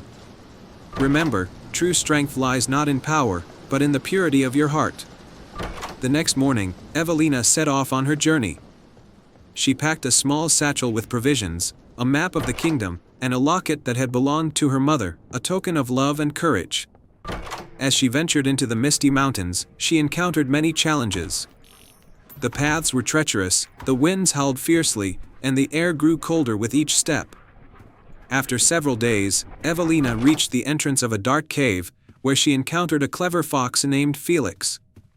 "Greetings, Princess," said Felix, bowing his head. "I am the guardian of this cave. What brings you here?" "I seek the enchanted locket," Evelina replied, her voice unwavering. "I must find it to help my kingdom." Felix studied her with his sharp eyes and nodded. "Very well. I will guide you through the cave, but you must prove your worth by solving my riddle." Evelina nodded, ready for the challenge. Felix recited his riddle: "I speak without a mouth and hear without ears. I have no body, but I come alive with wind. What am I?" Evelina thought for a moment, then smiled. "An echo." Felix grinned. "Correct, Princess. Follow me." The clever fox led Evelina through the winding tunnels of the cave. They crossed underground rivers, climbed over rocky ledges, and finally emerged into a vast cavern. At the center of the cavern lay a massive dragon, her scales shimmering in shades of blue and silver. Zephyra opened one eye and regarded Evelina with curiosity. "Who dares to enter my domain?" "I am Princess Evelina of Valoria," she replied, stepping forward. "I seek the enchanted locket to bring peace to my kingdom." Zephyra's eyes glinted with ancient wisdom. "Many have sought the locket, but few have the heart to wield its power. You must prove yourself by facing the trial of the heart." With a wave of her massive claw, Zephyra conjured a glowing portal. Evelina took a deep breath and stepped through, finding herself in a magical realm filled with challenges. She faced trials that tested her courage, her kindness, and her wisdom. She helped a lost child find their way home, healed a wounded deer, and solved puzzles that required both intellect and compassion. After completing the trials, Evelina found herself back in the cavern. Zephyra nodded approvingly. "You have proven your worth, Princess. The enchanted locket is yours." Zephyra revealed a hidden alcove where the locket lay, glowing with a soft, golden light. Evelina carefully picked it up, feeling its warmth and power. "Thank you, Zephyra. I will use this gift wisely." With the locket in hand, Evelina returned to Valoria. The villagers and King Alaric welcomed her with cheers and tears of joy. Using the power of the dragon's heart, Evelina brought prosperity and harmony to the kingdom. Crops flourished, rivers flowed abundantly, and the people lived in peace. The legend of the enchanted locket and the dragon's heart became a cherished story, told by Granny Willow to future generations. Princess Evelina's bravery and wisdom were celebrated throughout the land, and Valoria thrived under her benevolent rule. And so, in the shadow of the Misty Mountains, where the stars shone brightly and the dragons watched over the land, the kingdom of Valoria lived happily ever after, forever grateful to their courageous princess. And they all lived happily ever after. Once upon a time, in a land where lush meadows met towering mountains, there was a peaceful village named Everbrook. Everbrook was renowned for its breathtaking beauty and its people's warm hospitality. However, the village faced a great challenge. A terrible drought had dried up the once abundant river that provided water to the fields and homes. One evening, as the villagers gathered in the town square to discuss their predicament, an old storyteller named Elias shared a forgotten legend. He spoke of an ancient crystal key, hidden in a mysterious cave, that could restore the flow of the river. According to the legend, the key was guarded by the gentle spirit of the cave, and only someone with a heart full of courage and kindness could retrieve it. Among the villagers was a young girl named Mira. Mira was known for her bravery and her unwavering determination to help others. Her family's farm was struggling due to the drought, but Mira's spirit remained strong. Hearing the legend, she decided to embark on a quest to find the crystal key and save her village. The next morning, Mira set out towards the mountains, guided by the directions Elias had shared. She trekked through the dense forest and up the rugged paths, her heart filled with hope and her mind focused on the task ahead. After a long journey, Mira arrived at the mouth of the mysterious cave. The entrance was adorned with ancient carvings of stars and moons, and a soft, golden light emanated from within. Mira took a deep breath and entered the cave, her footsteps echoing softly against the stone walls. Inside the cave, Mira found a magnificent underground chamber bathed in shimmering light. At the center of the chamber was a pedestal with an ornate crystal key resting upon it. The key sparkled with every color of the rainbow, casting reflections on the cave walls. As Mira approached the pedestal, a gentle voice spoke from the shadows. "Welcome, brave soul. To claim the crystal key, you must prove your heart's true intention. Are you prepared to face this challenge?" Mira nodded, her heart racing but her resolve unshaken. "I am ready." The voice continued, "To test your heart, you must solve 3 riddles. Each riddle will reveal a part of the key's power. Answer wisely, and you shall succeed." The first riddle echoed through the chamber. "I am not alive, yet I grow. I don't have lungs, but I need air. I don't have a mouth, yet water kills me. What am I?" Mira thought for a moment and then answered, "Fire." The pedestal glowed warmly, and the second riddle began. "I speak without a mouth and hear without ears. I have no body, but I come alive with the wind. What am I?" Mira smiled as she recognized the answer. An echo. The pedestal's glow intensified, and the final riddle was spoken. "I can be cracked, made, told, and played. What am I?" Mira pondered this riddle for a while. Then, with a spark of inspiration, she said, "A joke." With her correct answers, the pedestal shone brightly, and the crystal key lifted into the air. The gentle spirit of the cave appeared before Mira, a luminous figure with a kind and knowing smile. "You have answered the riddles with wisdom and sincerity," the spirit said. "The crystal key is now yours. Use its power to restore what has been lost." Mira took the key with gratitude and began her journey back to Everbrook. As she neared the village, she noticed that the once dry riverbed was now starting to glisten with fresh, flowing water. With the crystal key in hand, Mira approached the river's source, a hidden spring in the mountains. She inserted the key into a hidden lock near the spring, and a cascade of water burst forth, rejuvenating the river and bringing life back to the fields and homes of Everbrook. The villagers rejoiced at the sight of the flowing river and the return of their prosperity. Mira was celebrated as a hero, and the village thrived once again, thanks to her bravery in the magic of the crystal key. The story of Mira's quest became a beloved tale in Everbrook, a reminder of the power of courage, wisdom, and a kind heart. The crystal key was placed in a special shrine in the village, a symbol of hope and a testament to the magic that lies within every courageous soul. And so, Everbrook flourished, and Mira's name was remembered with great admiration. The village thrived under the watchful gaze of the mountains and the gentle flow of the river, forever grateful for the brave girl who had restored their happiness. The end. Once upon a time, in the heart of the evergreen forest, there was a hidden village called Harmony Hollow. This village was renowned for its beautiful music, thanks to a magical harp that resided in the village square. The harp was said to have been crafted by the fairies themselves, and its music could soothe even the wildest of beasts and bring peace to the most troubled souls. The keeper of the harp was an elderly woman named Elowen. She had lived in Harmony Hollow for as long as anyone could remember and had a special bond with the harp. Every evening, she would play enchanting melodies that drifted through the forest, spreading calm and joy to all who heard it. One winter, a great storm swept through the land. The winds howled, the snow piled high, and the forest grew dark and foreboding. As the storm raged on, a dark shadow fell over Harmony Hollow, and the magical harp strings went silent.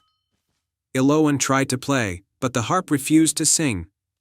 The villagers grew anxious and disheartened, fearing that the magic of their beloved harp had been lost forever. One young girl, Lyra, who loved the harp more than anything, decided she must find out what had happened. She believed that the harp's silence was a sign of a greater problem and that she needed to help restore its magic. With a heart full of courage and hope, Lyra set out on a quest to discover the truth behind the harp's silence. Lyra journeyed deep into the forest, guided by the faint echoes of the harp's last psalm. As she walked, she encountered various creatures, squirrels, owls, and even a wise old deer, each of whom offered clues and advice. They all pointed her toward the Crystal Cavern, a mystical place rumored to hold ancient secrets and great power. The path to the Crystal Cavern was treacherous, with icy winds and towering snowdrifts. But Lyra pressed on, determined to help her village and the harp she cherished. After a long and arduous journey, she finally reached the entrance of the cavern. Inside, the cavern sparkled with crystals of every color, reflecting the faint light from Lyra's lantern. At the heart of the cavern, she discovered a grand, ancient tree with branches that glistened like diamonds. Beneath the tree lay a slumbering, silver dragon, its scales shimmering with a soft, ethereal light. The dragon awoke as Lyra approached, its eyes filled with both wisdom and sorrow. "Welcome, brave Lyra," the dragon said in a deep, melodic voice. "I am Draconis, the guardian of the Crystal Cavern. I have been waiting for someone with a pure heart to help restore balance to the forest." Lyra explained the plight of Harmony Hollow and the silence of the magical harp. Draconis listened intently and then spoke. "The storm that has befallen your village is the result of a curse placed upon the harp by a jealous sorcerer who sought to steal its magic. To break the curse, you must retrieve 3 magical items from the cavern." Draconis guided Lyra to 3 hidden locations within the cavern. 1. The luminous blossom *, a glowing flower that could only be found in the deepest part of the cavern. Lyra discovered it growing amidst a bed of shimmering stones, its petals radiating a soft, healing light. 2. The echoing shell *, a conch shell that held the power to amplify and restore lost magic. It was nestled among the crystal formations, its surface gleaming with a silvery sheen. 3. The eternal flame *, a small, enchanted flame that never extinguished. It was housed within a delicate crystal vial, glowing with an inner fire. With the 3 items in hand, Lyra returned to Harmony Hollow. The storm had worsened, and the village was on the brink of despair. But Lyra was determined to restore the harp's magic. She approached the silent harp with the luminous blossom, the echoing shell, and the eternal flame. As Lyra placed the items near the harp, the flower's glow began to merge with the harp's frame, the shell amplified the whispers of magic, and the flame sparked a renewed light within the harp strings. The harp trembled and then sang a powerful, melodious tune that filled the village with warmth and hope. The storm began to dissipate, and the clouds parted to reveal the sun. The villagers emerged from their homes, their faces lighting up with joy and relief as the harp's music filled the air once more. They gathered around Lyra, thanking her for her bravery and the restoration of their beloved harp. Elowen, moved by Lyra's courage, praised her as the true hero of Harmony Hollow. The harp resumed its role as the heart of the village, its music now more magical and enchanting than ever. The village thrived, and Lyra became a symbol of hope and perseverance.